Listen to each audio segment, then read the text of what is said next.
பீடாதிபதி ஜெகத்குரு அவர்களின் 76வது அவதார மகோத்சவத்தின் அமிர்த சாகரத்தில் 3 நாட்கள் பரமானந்தத்தை அனுபவிக்கக்கூடிய பேரு நமக்கெல்லாம் கிட்டியிருக்கிறது. இன்று இந்த அவதார மகோத்சவத்தின் நிறைவு நாள் நிகழ்ச்சிகள் இப்போது தொடங்குகின்றன. முதலில் ஸ்வஸ்தி வாசகம் டாக்டர் ஆர் கிருஷ்ணமூர்த்தி சாஸ்திரிகளும் வேத பண்டிதர்களும் வழங்குகின்றனர். ஸ்வஸ்தி வாசகத்திற்கு அனைவரையும் எழுந்து நிற்கும்படி அன்போடு வேண்டுகிறோம். ஓம் ஸ்வஸ்தி ஸ்ரீமதகில பூமண்டலாலங்காரத்ரேஸ்த்ரிம்ஷத்கோடி தேவதா சேவித ஸ்ரீ காமாட்சி தேவி சநாத ஸ்ரீமதே காம்ரநாத ஸ்ரீ மகாதேவி சநாத ஹஸ்திகிரிநாத சாட்சாத்கார பரமாதிஷ்டான சத்யவிரதநாமாங்கித காஞ்சி திவ்யக்ஷேத்ரே சாரதாமட சுஸ்திதானாம் अतुलित सुधार समाधुर्य कमलासन कामिनी धम्मिल्ल संफुल्ल मल्लिका मालिका निष्यन्द मकरन्द झरी सौवस्ति गवान्दुगुम्भ विजृम्भणानन्द तुन्दलित मनीषमण्डलानाम् अनवरताद्वैत विद्या विनोद रसिकानाम् निरन्तरालङ्कृतीकृत शान्ति शान्ति भूम्नाम् सकल भुवन चक्र प्रतिष्ठापक श्री चक्र प्रतिष्ठा विख्यात यशोलंकृतानां निखिल पाषण्ड षण्ड कंडकोद्घाटनेन विशदीकृत वेद वेदान्त मार्ग षण्मद प्रतिष्ठापकाचार्याणां जगद्गुरु श्री परमहंस परिव्राजकाचार्यवर्य जगद्गुरु शंकर भगवत्पादाचार्याणां अधिष्ठाने सिंहासनाभिषिक्त श्रीमच्चंद्रशेखरेन्द्र सरस्वती संयमीन्द्राणाम् अन्ते वासुवर्य श्रीमज्जयेन्द्र सरस्वती श्रीपादानां तदन्ते वासुवर्य श्रीमच्छंकर विजयेन्द्र सरस्वती श्रीपादानां च चरणयोः साष्टांग प्रणामः.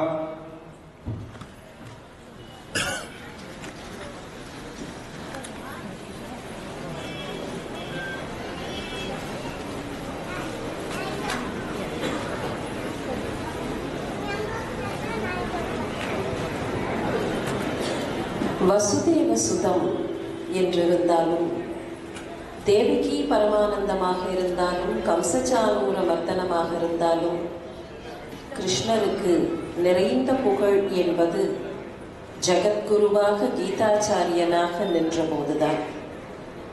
ஒருத்தி மகனாய் பிறந்து ஓரிரவில் ஒருத்தி மகனாய் ஒளித்து வளர்ந்த கிருஷ்ணர் வடமதுரைக்கு வர நேர்ந்தது.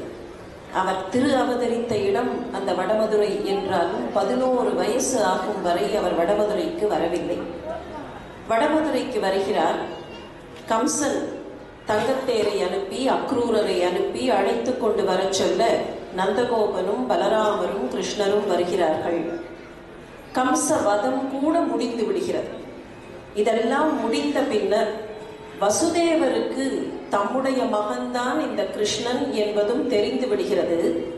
சாக்ஷாத் பகவான் தான் அந்த கிருஷ்ணர் என்பதும் உலகத்தில் இருந்த எல்லோருக்கும் புரிந்து விடுகிறது. அந்த நிலையில் கிருஷ்ணர் வசுதேவரிடத்தில் கேட்டாராம், அப்பா, எனக்கு ஒரே ஒரு சின்ன மனக்குறை. என்ன மனக்குறை தெரியுமா?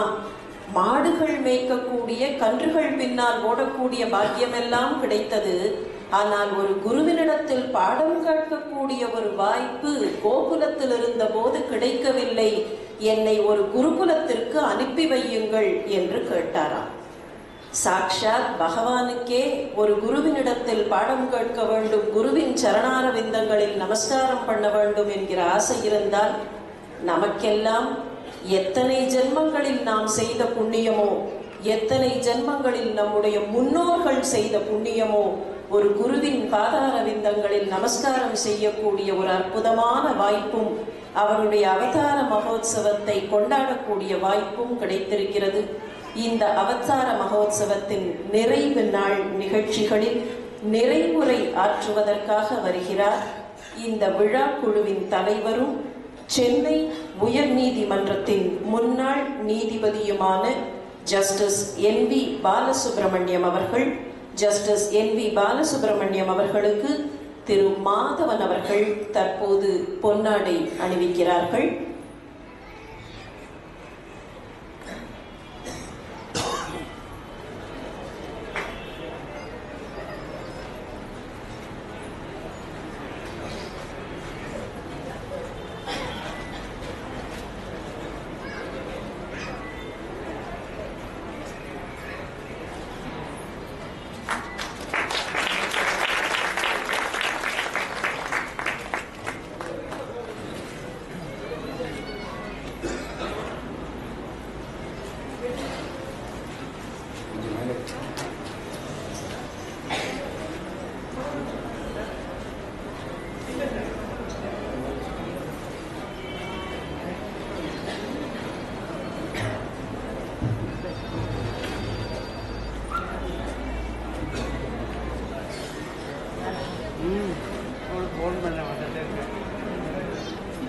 गुरुभ्यो नमः.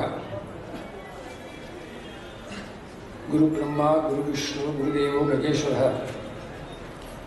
गुरु साक्षात् परब्रह्म तस्मै श्री गुरुवे नमः. ஹலோ முதலில் பெரியவர் அவர்களுக்கு என் மனமார்ந்த நமஸ்காரங்களை தெரிவித்துக் கொள்கிறேன். பெரியவர்களே, தாய்மார்களே, எனது சகோதரி ஜஸ்டிஸ் பிரபா ஸ்ரீதேவன் அவர்களே,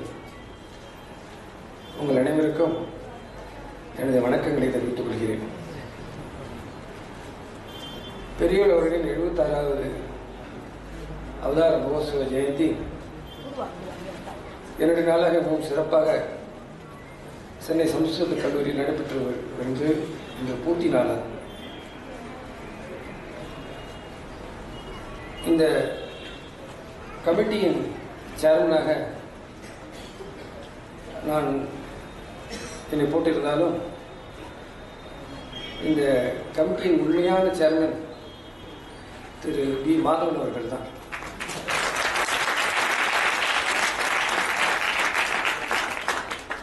அவருடைய முயற்சியாலும் உற்சாகத்தாலும் அவர் குரு மேல் உள்ள பக்தியாலும் நம்முடைய சமயத்திற்கு அவர் செய்யும் தொண்டாகத்தான் இந்த அவதார மகோத்சவத்தை மிகவும் சிறப்பாக அவருடைய தலைமையில் நடைபெற்று வருகிறது என்று சொல்ல வேண்டும். அவர் மட்டுமல்ல, கமிட்டி மெம்பர்ஸ் யாவரும், பெயரை தனித்தாக சொல்ல வேண்டாம்,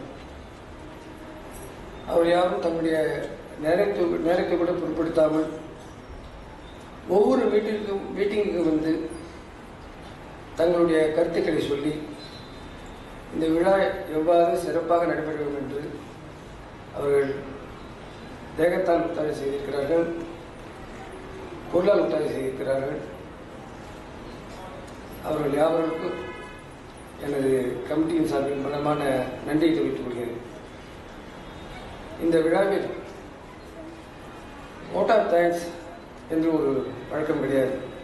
பெரியோட அமைச்சர் பாஷை முடிந்ததுதான் மங்கள ஆட்சி மிக முடியும். அதனால் முதலிலேயே இந்த விழா சிறப்பாக நடைபெறுவதற்கு ஒத்துழைத்த யாவருக்கும் என்னுடைய கமிட்டியின் சார்பாக என்னுடைய நன்றியை தெரிவித்துக் கொள்கிறேன்.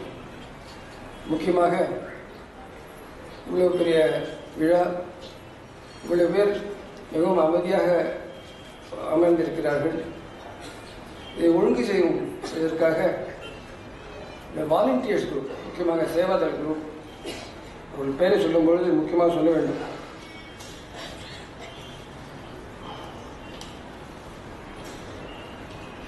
திரு ராஜகோபால், திரு வாசுதேவன், திரு சுமா, இன்னும் பல பேர் விழா பல நேரத்துக்கு முன்பாக வந்திருந்து விழா முடிந்த பின்பும் பிரசாத டிஸ்ட்ரிபியூட்டை ஒழுங்காக செய்து இந்த விழாவை மிகவும் சிறப்பாக செய்வதற்கு அந்த சேவாதல் குரூப் வாலண்டியர்ஸ் யாவருக்கும் கமிட்டியின் சார்பாக நன்றியை தெரிவித்துக் கொள்கிறேன். அது மட்டுமல்ல, டாக்டர் சுதா சேஷியன் தொகுப்பாளராக அமைந்தது நம்ம கமிட்டிக்கு கிடைத்த ஒரு நல்ல அதிர்ஷ்டம் என்று தான் சொல்ல வேண்டும். டாக்டர் சுதா சேஷனை பற்றி தமிழ்நாட்டில் யாரும் தெரிந்தவர்கள் தான். கல்கியில் நான் அவர்கள் எழுதிய லலிதா சகஸ்ரநாமத்தை தொடரை நான் வாரம் படித்துக் கொண்டு வந்தேன். இப்படி வாரம் ஒரு மந்திரம் என்பதை இவர் எழுதி கொண்டு வருகிறார்கள். சென்ற வருடம் திருவம்பாவை பற்றி அவர்கள் ஆற்றிய உரையும் அவர் எங்கெல்லாம் உரையாற்றுகிறார்களோ அதை பல இடத்தில் நான் கேட்டு பயன்பட்டிருக்கிறேன். அவர்கள் டாக்டர் மட்டுமில்லை, ஆன்மீகத்திலும் ஒரு ஆழ்ந்த பற்றுள்ளவர். அப்பேற்பட்ட ஒரு சிறந்த டாக்டர் சுதா சேஷன் அவர்கள் இந்த தொகுப்பாளர் அமைந்ததற்கு இந்த கமிட்டி அவர்களுக்கு மனமார்ந்த நன்றி தெரிவித்துக் கொள்கிறது. அது மட்டும் இல்லாமல் இந்த விழா சிறப்பாக நடைபெறுவதற்கு உதவிய காவல்துறையினர், பிரஸ் பீப்புள், டிவி பீப்புள், முக்கியமான சங்கராட்டி ஆகிய யாரும் இந்த விழாவை சிறப்பாக செய்வதற்கு உதவியிருக்கிறார்கள். அதற்கு மேலாக நீங்கள் யாரும் இங்கு திரளாக வந்திருந்து இந்த விழாவை சிறப்பாக செய்வதற்கு உங்கள் ஆன்மீக யாவருக்கும் என்னுடைய நன்றியும் உங்களுடைய கமிட்டி நன்றியும் உங்கள் யாவருக்கும் தனியாகவும் முதலாக தெரிவித்துக் கொள்கிறேன். பெரியவர்களை பற்றி 2 நாட்களாக மிகவும் அழகாக பல பேர் உரையாற்றுகிறார்கள். முதல் நாள் என்னுடைய நண்பர் டாக்டர் லக்ஷ்மணன், முன்னாள் சுப்ரீம் கோர்ட் நீதிபதி, முன்னாள் லா கமிஷன் சேர்ந்தன் அவர்கள் பெரியவர்களுக்கும் தனக்கும் தன் குடும்பத்திற்கும் 35 ஆண்டுகளாக உறவு உண்டு என்றும் அவர் எங்கெல்லாம் தலைமை நீதியாக சென்றிருந்தார்களோ அவருடைய இல்லத்திற்கு பெரியவர்களை அழைத்து வந்து அந்த ஊரில் இருக்கும் மைக்கோட் ஜட்ஜிகள் யாரும் அழைத்து வந்து அவர்கள் யாவரும் பெரியவர்களால் பிளெஸிங் ஏற்பட்டிருக்கிறார் என்று மிக அழகாக குறிப்பிட்டார்கள். அது மட்டுமல்ல, நகரத்தார் சமூகம் எவ்வாறு நம்முடைய மடத்திற்கு சமய பணி மட்டுமல்லாமல் சமுதாய பணியிலும் எவ்வாறு தொண்டு செய்து வருகிறது என்பதை மிக அழகாக குறிப்பிட்டார்கள். அதற்கு பின் பேசிய திரு ஊரநடிகள் அவர்கள் காஞ்சிபுரத்தை பற்றியும் காமாட்சியை பற்றியும் அங்கு சைவ வைணவம் பேதம் இல்லாமல் இருப்பதை பற்றியும் சுட்டிக்காட்டினார்கள். அவர்கள் ராமலிங்க அடிகளை பற்றியும் மிகவும் அழகாக சொன்னார்கள். பரமாச்சாரியரை பற்றியும் நம்முடைய பெருவர்களை பற்றியும் மிகவும் சிறப்பாக சொன்னார்கள். அதற்குள் பேசிய பெரியவர்கள் அனுகிரக பாஷைக்கு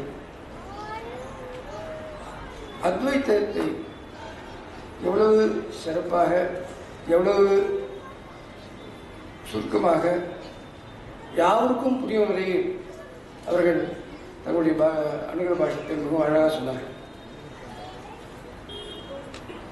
ஆதிசங்கரரை பற்றியும் அவர் எழுதிய பாஷ்யத்தை பற்றியும் அவர் எழுதிய மற்ற நூல்களை பற்றியும் முதாகரத்திலிருந்து இதுவாக இந்த ஆஞ்சநேயரை பற்றி எழுதியுள்ள செய்திகளை பற்றியும் மிகவும் அழகாக குறிப்பிட்டார்கள். அது மட்டும் இல்லாமல் அத்வைத்திலிருந்து பகவத்கீதை, திருக்குறள், திரு ராமலிங்க அடிகள் அவர்கள் யாரை பற்றியும் தன்னுடைய அனுகிரக பாஷத்தை மிகவும் அழகாக சொல்லி அந்த முதலாள் அனுகிரக பாஷத்தில் அவர் கவர் பண்ணாத டாப்பிக்கே இல்லை என்ற அளவிற்கு மிகவும் அழகாக அமைந்திருந்தது. 2ஆம் நாள் பேசிய பூஜ்யஸ்ரீ தயானந்த சரஸ்வதி சுவாமிகள் பெரியவர்கள் பற்றி மிகவும் அழகாக சொன்னார்கள். அவருடைய 6 குணங்களை பற்றி மிகவும் சிறப்பாக சொன்னார்கள். பெரிய பதவியில் இருந்தாலும் பெரிய மடத்தின் தலைவராக இருந்தாலும் நம்முடைய நாட்டின் தர்மத்தை நிலைநாட்ட வேண்டும் என்பதற்காக எல்லாரோடும் சேர்ந்து உட்கார்ந்து கொண்டு இந்த அயோத்தியை இஷ்யூ ஒரு சுமூகமாக முடிய வேண்டும் என்பதற்காக பெரியவர்கள் செய்த முயற்சியை பற்றி மிகவும் அழகாக குறிப்பிட்டார்கள். அதற்குள் பேசிய பெரியவர் அவர்கள் தான் பட்டத்துக்கு வந்ததை பற்றி மிகவும் அழகாக சொன்னார். தான் திருவண்ணாமலையில் படித்தது, கோவிந்தபுரத்தில் பரமாச்சாரியர் சந்தித்தது, எவ்வாறு பட்டத்துக்கு வந்து எவ்வாறு இந்த ஊருக்கு பட்டண பிரவேசம் செய்தது என்பதை பற்றியெல்லாம் மிகவும் அழகாக சொன்னார். அவர்கள் சொன்னது எனது மனத்தை தொட்டது. அதற்கு பின் ராமாயணத்தை ஒரு 5 நிமிடத்தில் பெருவிழல் வாயிலாக நாம் கேட்கும்படியான வாய்ப்பு நமக்கு கிடைத்தது. ராமன் என்றாலே தர்மத்தின் மறுஉருவு. நாம் யாவரும் தர்ம வழியில் செல்ல வேண்டும். தர்ம வழியில் சென்றால்தான் ஒரு நல்ல வழியும் ஒரு நல்ல நிலையம் அடைய முடியும். நல்ல செய்திகளை கேட்க வேண்டும், நல்ல செய்திகளை பார்க்க வேண்டும், கெட்ட செய்திகளை கேட்கக்கூடாது, கெட்டதை பார்க்கக்கூடாது என்பதை மிகவும் அழகாக சொன்னார்கள். இன்று 3வது நாள் பூர்த்தி நாள். இப்படி பெருவழி பற்றி இந்த அழைப்பையாக எழுதியிருக்கிறார்கள். எனக்கு முன் பேசிய யாரும் சொல்லியிருக்கிறார்கள். பாரத தேசத்தை முழுவதும் காஷ்மீர் நீங்களாக ஆதிசங்கரரை போல் பலம் வந்து செய்திருக்கிறார்கள். 1988 என்று நினைக்கிறேன்.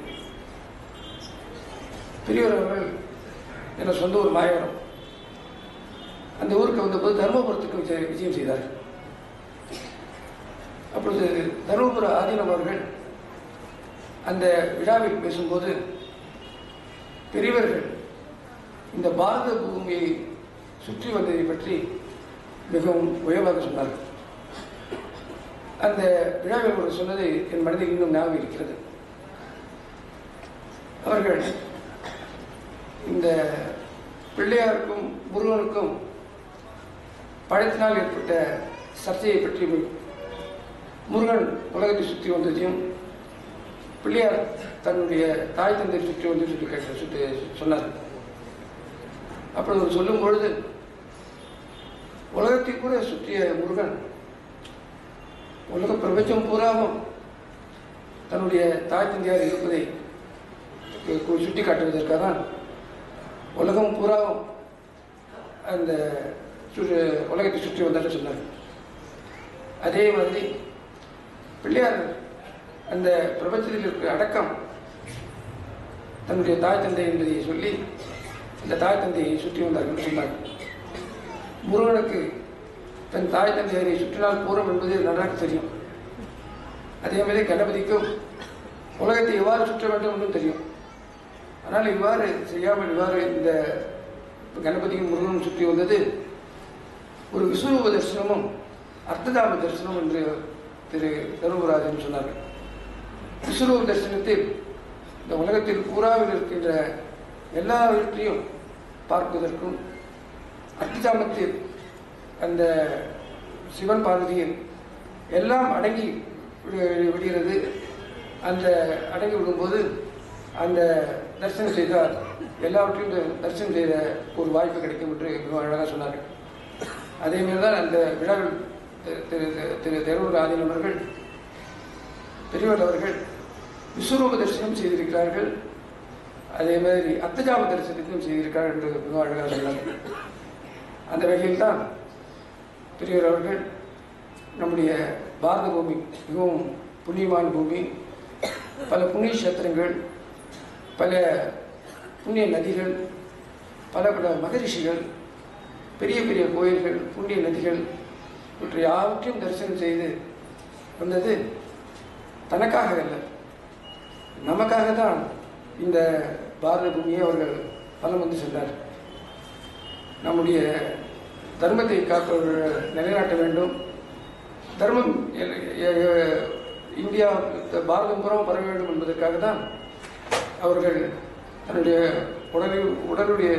உடலை பொருட்படுத்தாமல் இந்த பாரத பூமி பூரா முழுதாக வலம் வந்து கைலாசம் மானசரோவர் வரை சென்று நமக்காக தர்மத்தை, இந்து தர்மத்தை நிலைநாட்ட வேண்டும் என்பதற்காக தான் பெரியவர் அவர்கள் இந்த பாரத பூமி வளர்ந்து வந்திருக்கிறார்கள். இவருடைய 76 வயதிலும் நம்முடைய தர்மத்திற்காக தன்னுடைய உடல் எவ்வாறு இருந்தாலும் கவலைப்படாமல் நம்முடைய வேத தர்மம் நிலைத்திருக்க வேண்டும் என்பதற்காக தான் அவர்கள் பாடுபட்டு வருகிறார்கள். நம்மை பொறுத்தமட்டில் நம்முடைய சிஷ்யர்களாகும் நம்முடைய கடமை என்ன என்பதை நாம் சற்று யோசனை செய்ய வேண்டும். திரு கிருஷ்ணமூர்த்தி சாஸ்திரிகள் அவர்கள் என்னுடைய நண்பர் திரு எஸ். ஏ. பாலசுப்ரமணியன் அகத்து வீட்டில் ஒரு சப்தாகம், வேத சப்தாகம் நடத்தினார். அந்த ஒரு சொற்பொழிவில் அவர்கள் சொன்னபோது, பெரிய மழை பெய்கிறது, அதை தண்ணீர் பிடிக்க வேண்டும் என்பதற்காக ஒரு வராண்டாவில் ஒரு பாத்திரத்தை வைக்க வேண்டும். பாத்திரத்தை நேராக வைத்தால்தான் அந்த மழை தண்ணீரை பிடிக்க முடியும். பாத்திரத்தை கவித்து வைத்தால் மழை தண்ணீரை பிடிக்க முடியாது. அதே மாதிரி நம்முடைய பெரியவர் அவர்கள் நமக்காக இவ்வளவு தூரம் பாடுபட்டு நம்முடைய அருள்மொழியை செய்யும்போது நாமும் அந்த அருள்மொழி பெறுவதற்கு பாத்திரமாக வேண்டும். நம்ம நல்ல ஒரு ஈடுபாடு வேண்டும். பாத்திரம் நன்றாக இருந்தால்தான் அந்த அருள்மொழி பிடிக்க முடியும். பாத்திரம் கவித்து விட்டால் அந்த குருவனுடைய அருள்மொழி கிடைக்காது. அதே மாதிரி பாத்திரம் ஒரு அரை வேக்காடாவோ முழா வேக்காடு இல்லாமல் இருந்தாலும் அந்த அருள்மொழியை நம்மால் பெற முடியாது. பாத்திரம் ஓட்டையாக இருந்தாலும் நமக்கு அந்த அருள்மொழியுடைய பலன்களை நமக்கு கிடைக்காது. ஆகையால் நம்முடைய கடமை யாவது என்றால் குருவின் மீது குரு பக்தி முக்கியமாக செலுத்த வேண்டும். அவர் மீது ஆழ்ந்த நம்பிக்கை கொள்ள வேண்டும். குரு பக்தி எப்பேற்பட்ட நிலையில் இருந்தாலும் எப்பேற்பட்ட பொசிஷன் இருந்தாலும் அது யாரும் அவருடைய குரு கடாட்சத்தால் கிடைத்தது என்று மனிதர் கொள்ள வேண்டும். நாம் இந்த புண்ணிய பூமியில் பிறந்தது, பூமிய புண்ணியில் இந்த பூமண்டலத்தில் வாழ்வது அவருடைய குரு கடாட்சத்தால் நம்முடைய செயல்கள் யாவற்றுக்கும் பாட்டம் ஆஃப் த பாட்டம் நம்முடைய குரு இருக்கிறார் என்ற ஒரு நினைப்பு இருக்க வேண்டும். அவ்வாறு இருந்தால்தான் நம்முடைய குரு கடாட்சமும் குரு அருளும் நாம் முழுமையாக பயன்பெற முடியும். நமது குருவின் மீது ஒரு அசைக்க முடியாத நம்பிக்கையும் ஒரு ஆழ்ந்த நம்பிக்கையும் வைக்க வேண்டும். ஒரு மரியாதையும் பயங்கரந்த மரியாதையும் ஒரு நம்பிக்கையும் இருக்க வேண்டும். அவ்வாறு இருந்தால்தான் அவருடைய அருள்மொழியினுடைய முழு பலனை நாம் பெற முடியும். அதற்காக தான் குருவுடைய கடாட்சத்தை, குருவுடைய அருளை பெறுவதற்காக தான் இப்பேற்பட்ட ஒரு சிறந்த விழாக்கள் நடைபெற்று வருகிறது. இந்த விழா நம்முடைய நன்றியும் நம்முடைய வணக்கத்தையும் நமது குருவுக்கு செலுத்தி உங்களுடைய சிஷ்யராக நாங்கள் உங்களுடைய வழியில் நடப்போம் என்பதற்கு உறுதி செய்வதற்காக தான் இப்பேற்பட்ட ஒரு சிறந்த விழா ஒரு சிறந்த இடத்தில் ஒரு சிறப்பாக நடைபெற்று வருகிறது.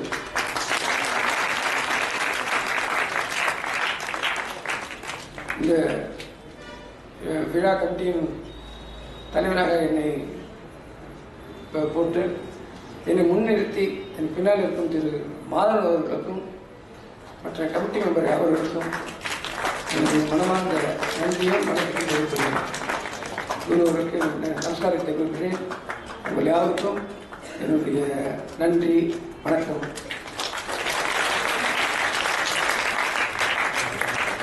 நன்றி. அம்பாளின் திருக்கண்களை பார்த்தார் ஆதிசங்கர பகவத்பாதர். அம்பாளுடைய கண்களில் லேசாக கருப்பு வண்ணம் தெரிந்தது. அஞ்சனமை இட்டிருந்தாள், அதனால் கருப்பு வண்ணம். விழிகளிலே இருக்கக்கூடிய வெள்ளையும் தெரிந்தது. அம்பாளுடைய கண்கள் செவ்வரி ஓடிய கண்கள், எனவே கொஞ்சம் சிவப்பு நிறமும் தெரிந்தது. இந்த 3 வண்ணங்களையும் பார்த்த ஆதிசங்கர பகவத்பாதர் சொன்னார், அம்மா, உன்னுடைய கண்களில் வெள்ளை நிறம் தெரிகிறது, அது கங்கையினுடைய நீரை போல தோற்றம் தருகிறது. கருப்பு நிறம் தெரிகிறது, அது யமுனை நதியின் நீரை போல தோற்றம் தருகிறது. சிவப்பு நிறம் தெரிகிறது, அது சோனை நதியின் நீரை போல தோற்றம் தருகிறது. மொத்தத்தில் பார்த்தால் திரிவேணி சங்கமமும் அங்கே இருக்கிறது அம்மா என்றார். இவ்வளவு சொல்லவில்லை, இதற்கு பின்னால் இன்னொன்று சொன்னார். அதுதான் விசேஷம். அம்மா ஏன் தெரியுமா, திரிவேணி சங்கமத்தை எடுத்து நீ உன் கண்ணுல வச்சுட்டு இருக்க, அதுக்கு ஒரு காரணம் இருக்கு. நாங்களாக போய் திரிவேணியில் மூழ்கினால் எங்களுக்கு புண்ணியம் கிடைக்கும். ஆனால் நாங்களாக போவோமா என்று தெரியாது. ட்ரெயினை பிடிச்சி பஸ்ஸை பிடிச்சி இல்லை ஃப்ளைட்டில் போனால் கூட அதுக்குன்னு மெனக்கட்டு நாங்கள் போவோமான்னு தெரியாது. எங்களை புண்ணியஸ்தர்கள் ஆக்க வேண்டும் என்பதற்காக உன்னுடைய அருள் பார்வையிலேயே திரிவேணியை நீ கொண்டு வந்து வைத்துக் கொண்டாய். பவித்ரி கர்த்தும் திரைவர்ணம் என்று பாடினார். அதை போலத்தான் நம்மையெல்லாம் புண்ணியஸ்தர்கள் ஆக்க வேண்டும் என்றுதான் நம்முடைய ஆச்சாரியர் அவதாரம் எடுத்திருக்கிறார். நம்மை பார்ப்பதற்காக அவர் வருகிறார். கொஞ்சம் நினைத்து பாருங்கள். அவரை பார்ப்பதற்காக நாம் போவதை விட நம்மை காண்பதற்காக அவர் வருவதுதான் அதிகமாக இருக்கிறது. அந்த அவதாரத்தின் மகிமையை பற்றி இப்போது உரையாற்றுவதற்காக வருகிறார் சென்னை சமஸ்கிருத கல்லூரியின் முன்னாள் முதல்வர் டாக்டர் கிருஷ்ணமூர்த்தி சாஸ்திரிகள் அவர்கள். சாஸ்திரிகளுக்கு திரு மாதவன் அவர்கள் இப்போது பொன்னாடை அணிவிக்கிறார்கள்.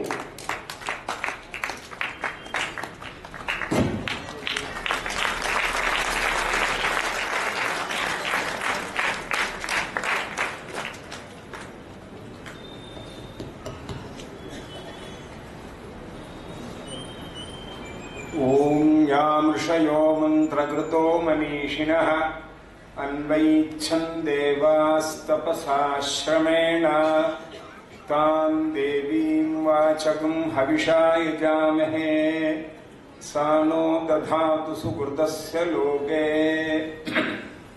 गुरुर्ब्रह्मा गुरुर्विष्णुः गुरुर्देवो महेश्वरः गुरुः साक्षात् परं ब्रह्म तस्मै श्री गुरवे नमः। यस्य देवे पराभक्तिः यथा देवे तथा गुरौ तस्यैते कथिताह्यर्थाः प्रकाशन्ते महात्मनः। इदं वाक्यम् उपनिषदि वर्तते, किञ्चित् संस्कृते वक्तव्यमिति महास्वामिनाम् आज्ञा मयि वर्तते। निमेषद्वयं संस्कृते वदामि। संस्कृतम् अतीव सुलभम् इति सर्वे जानन्ति, भीतिर्मास्तु। तस्मात् गुरूणां महिमा गुरुरेव अवतीर्णः अवतारस्य कोऽर्थः इति इदानीं द्रष्टव्यम्। उपरि विद्यमानः उत्तमः पुरुषः नारायणः, सः जनान् भूलोकस्थान् अधार्मिकान् दृष्ट्वा स्वकीय वैकुण्ठादिसुखं तत्र विद्यमान भोगांश्च परित्यज्य न केवलं मनुष्यरूपेण, न केवलं नरमृगरूपेण, मत्स्यरूपेण, वराहरूपेण, कूर्मरूपेण च अवतरति।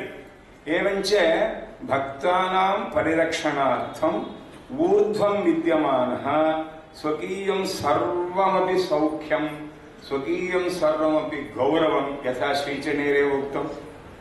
तस्मात् तत्र सर्वैः सह मेलनमासीत् दयानन्दस्वामिपादैः उक्तं।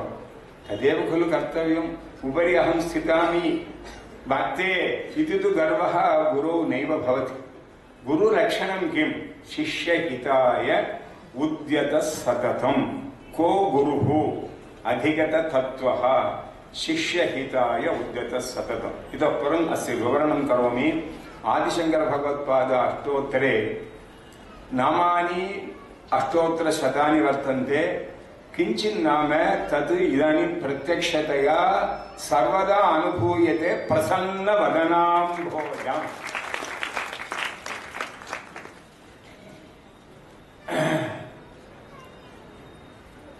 இன்றைய தினம் அவருடைய 76வது ஜெயந்தி ஆரம்பிச்சு அந்த வருஷம் பூரா கொண்டாடுறா.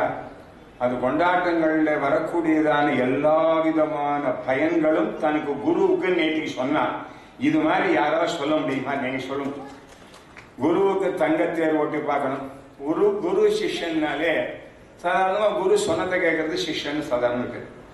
சொல்லி 4 தரம் சொல்லி செய்யறதுங்கிறது இது ஒரு விஷயம்.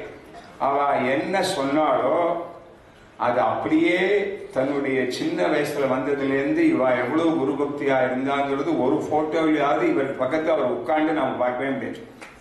அப்படி நின்று இருந்திருக்கான். நான் ரொம்ப தூரம் பார்த்ததில்லை, நிறைய தெரியும்.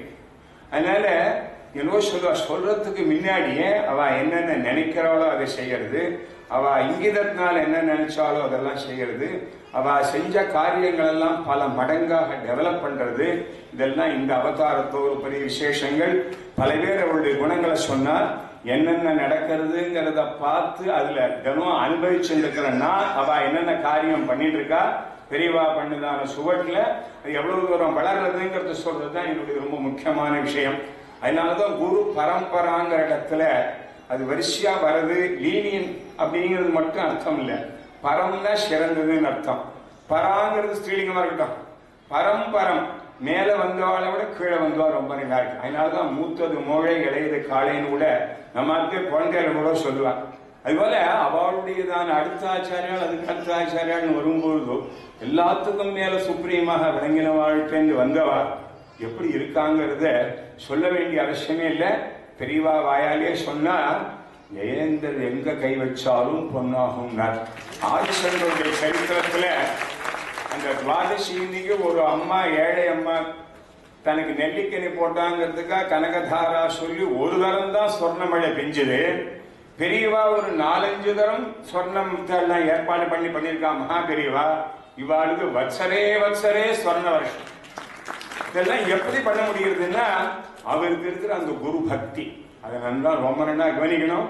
பேர்பட்டதான ஒரு இருந்தால்தான் அந்த சுரூபம் அங்கேயே வரும். குருவனுடைய பெருமையே அவதாரம்னு சொல்லும் பொழுது நமக்காக இறங்கி வராங்கிறதும் அழகாக பாலசுப்ரமணியன் சொன்னார். அப்புறம் இந்த அம்மா ஒரு தரம் பொருத்தமா சொல்லச்சு அந்த திருஷ்டினால் அங்கேயே நீங்க வர நாம போறதுக்குங்கிறதெல்லாம் ஒரு பக்கம் இருக்கட்டும். சஞ்சாரம் பண்ணி சஞ்சார பூதானி திகந்தராணின்னு சொல்றாங்க. கிருத்வானுட்டோ இப்படி சஞ்சாரத்தினால பாவனம் பண்ணி வைக்கிறச்சே சில பேருக்கு ஒரு கொஸ்டின் இருக்கு. அவர் சொன்னதை பெரியவாளே நேற்றுக்கு 2 ரெஃபரன்ஸ் சொன்னா. முதல்ல 36-40 ஒரு தடவை இங்க வந்தார். அப்ப பண்ண உபன்யாசங்கள்லாம் கலைமகள்ல தொகுத்து போட்டார். அதுக்கப்புறம் 56-58 வந்தா. அதுக்கப்புறம் பல தடவை சொன்னதெல்லாம் தொகுத்து தெய்வத்தின் குரல்னு. இப்ப அது போல அருள் உரைங்கிறது 20-30 வாரியம் வந்துட்டு இருக்கு. அந்த லாங்குவேஜ் ஆனா இந்த காலத்துக்கு தகுந்த மாதிரி எப்படி சொன்னா புரியுமோ அப்படி இருக்கு. இதை மாத்திலே வரணும். இதை தெய்வத்தின் குரல்லே நீங்க கவனிக்கலாம். ஒரு சின்ன மாற்றமா இருந்து ஒரு விஷயத்தை இப்ப வேதத்துல என்ன விஷயம் சொல்றதோ அதான் புராணங்கள்ல சொல்லிருக்கு, அதுவே தான் இதிகாசங்கள்ல சொல்றது, அதுவே தான் காவியங்கள்ல சொல்லிருக்கு. 3க்கு என்ன வித்தியாசம்னா இந்த வருஷங்கள் பின்னாடி பின்னாடி போக போக ஜனங்களுக்கு முன்ன சொன்ன மெத்தேட்லயே சொன்னா புரியாது அப்படிங்கிறத உணர்ந்தாத்தான் நிஜமான குரு. அப்ப சொன்னதே திருப்பி சொல்ல முடியாது. இதற்கு நீங்க கலைமகள்ல போட்டதான எடிஷன்ல பெரியவா சொன்ன ஹெட்டிங்ல இருக்கக்கூடிய வேர்டிங்ஸும் அதனுடைய கருத்துக்களும் அதனுடைய உண்மை உட்கருத்து மாறாமல் தெய்வத்தின் குரல்ல வந்திருக்கக்கூடிய லாங்குவேஜை பார்த்தீங்கன்னா கொஞ்சம் எப்படி சொன்னா அவளுக்கு புரியுமோ அப்படி சொல்லணும். அதனாலதான் ஒரு கவி சொன்னார், வேதங்கள்ல சொன்னதுதான் ஒரு மனிதனுக்கு நன்மை அடைவதற்கும் தீமை விலகுவதற்கும் காரணம். அது ராஜா ஆர்டர் போடுற மாதிரி சொல்றது. புராணங்கள் இதிகாசங்கள் எல்லாம் ஒரு ஃப்ரெண்டு இன்னொரு ஃப்ரெண்டுக்கு சொல்ற மாதிரி சொல்றது.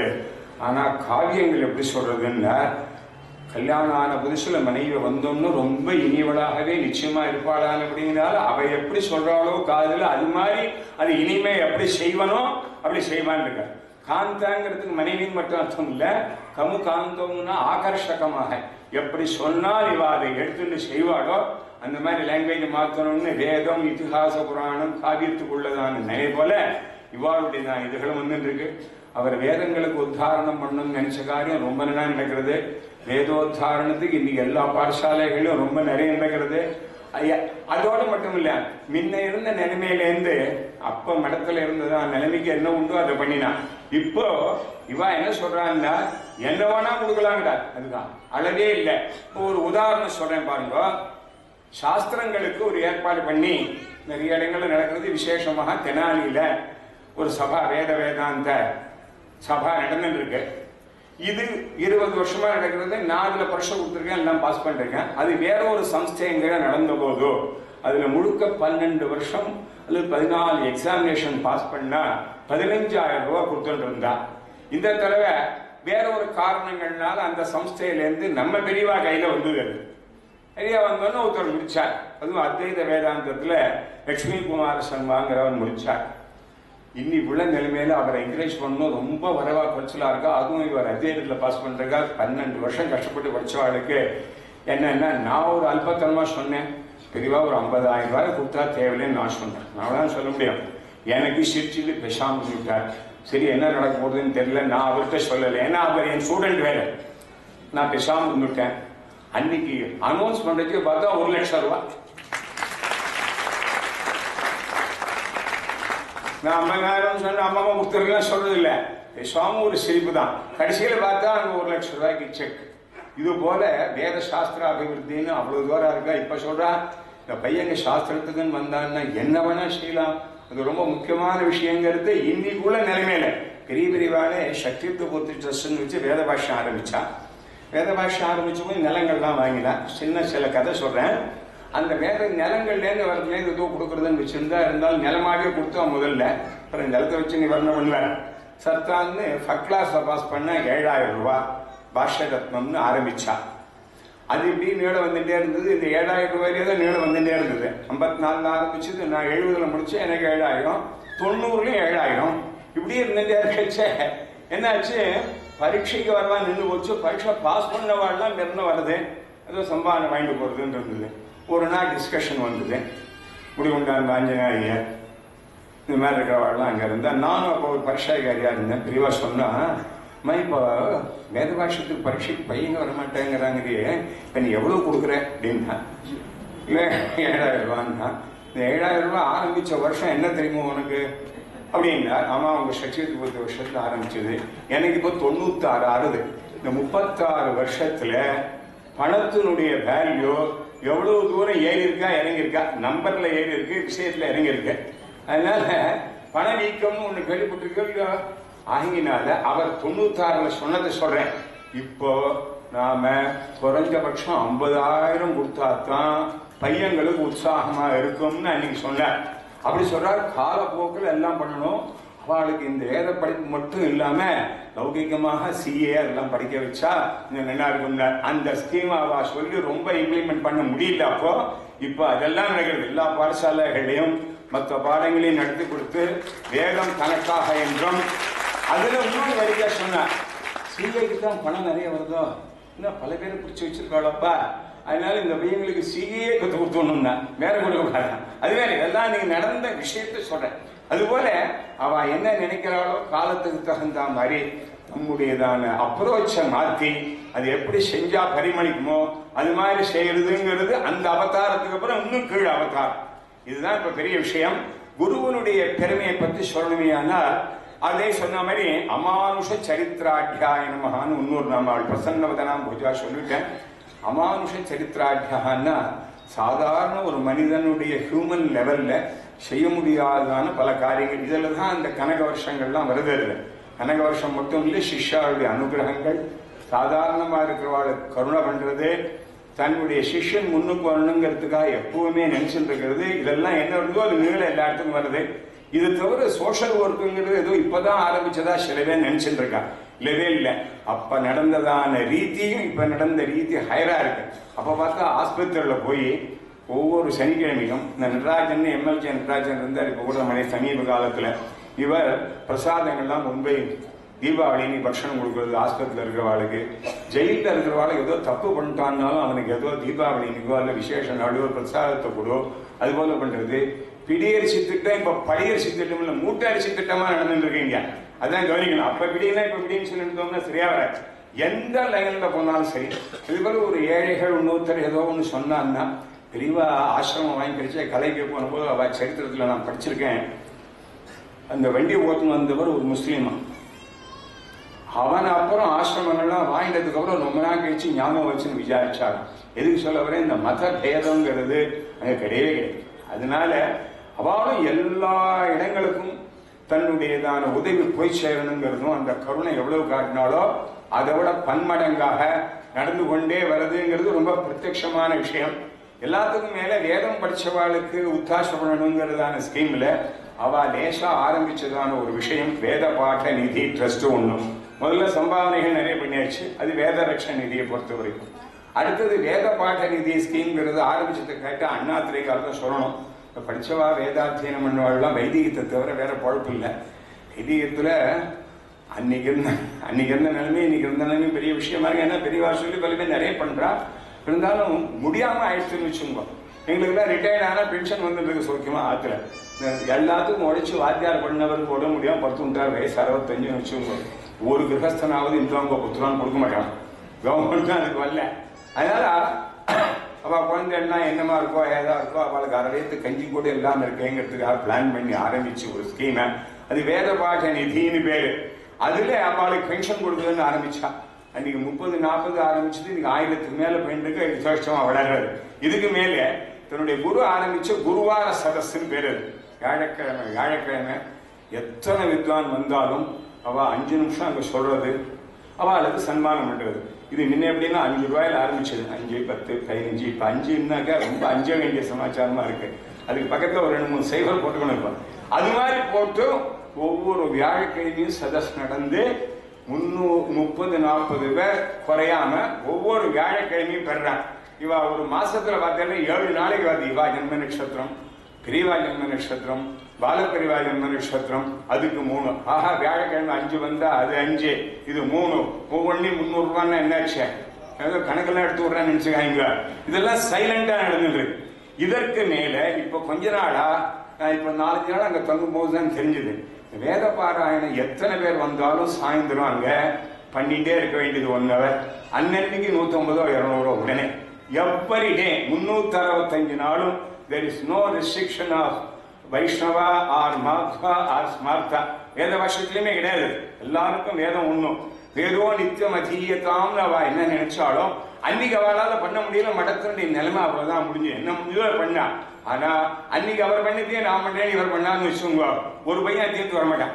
அது எப்படி வரணுமோ இந்த அவதாரங்கிறதுல சமயானுசாரேன எப்படி பண்ணணுங்கிறது 365 நாள் நடக்கிறதுங்கிறது அந்த வருடம் தான் எனக்கு தெரிஞ்சு, வேற எங்கேயும் இல்லை.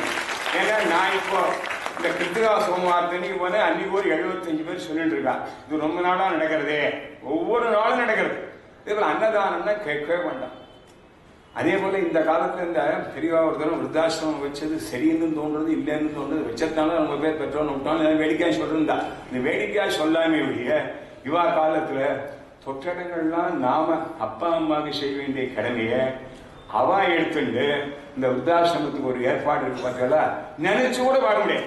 அந்த செலவு என்ன நடக்கிறது, எப்படி நடக்கிறது, அதை பத்தி ஒரு துளி கூட கவலைப்படலையான குரு சரணாம்புஜ நிர்பர பக்தகாங்கிறது தான் இவருடைய குணம்னு என்னுடைய பேர். அதனால அதை பலதனம் சொல்லிருக்கா. குரு சரணத்துல நாம நிர்பரமான பக்தி பண்ணியாச்சுன்னா சம்சாராத்துனா வரக்கூடிய கஷ்டங்கள்ல இருந்து அசிராத்பவ முக்தா அப்படிங்கிற நிலைமையில என்னமா நடக்கிறதுன்னு பார்க்கணும்.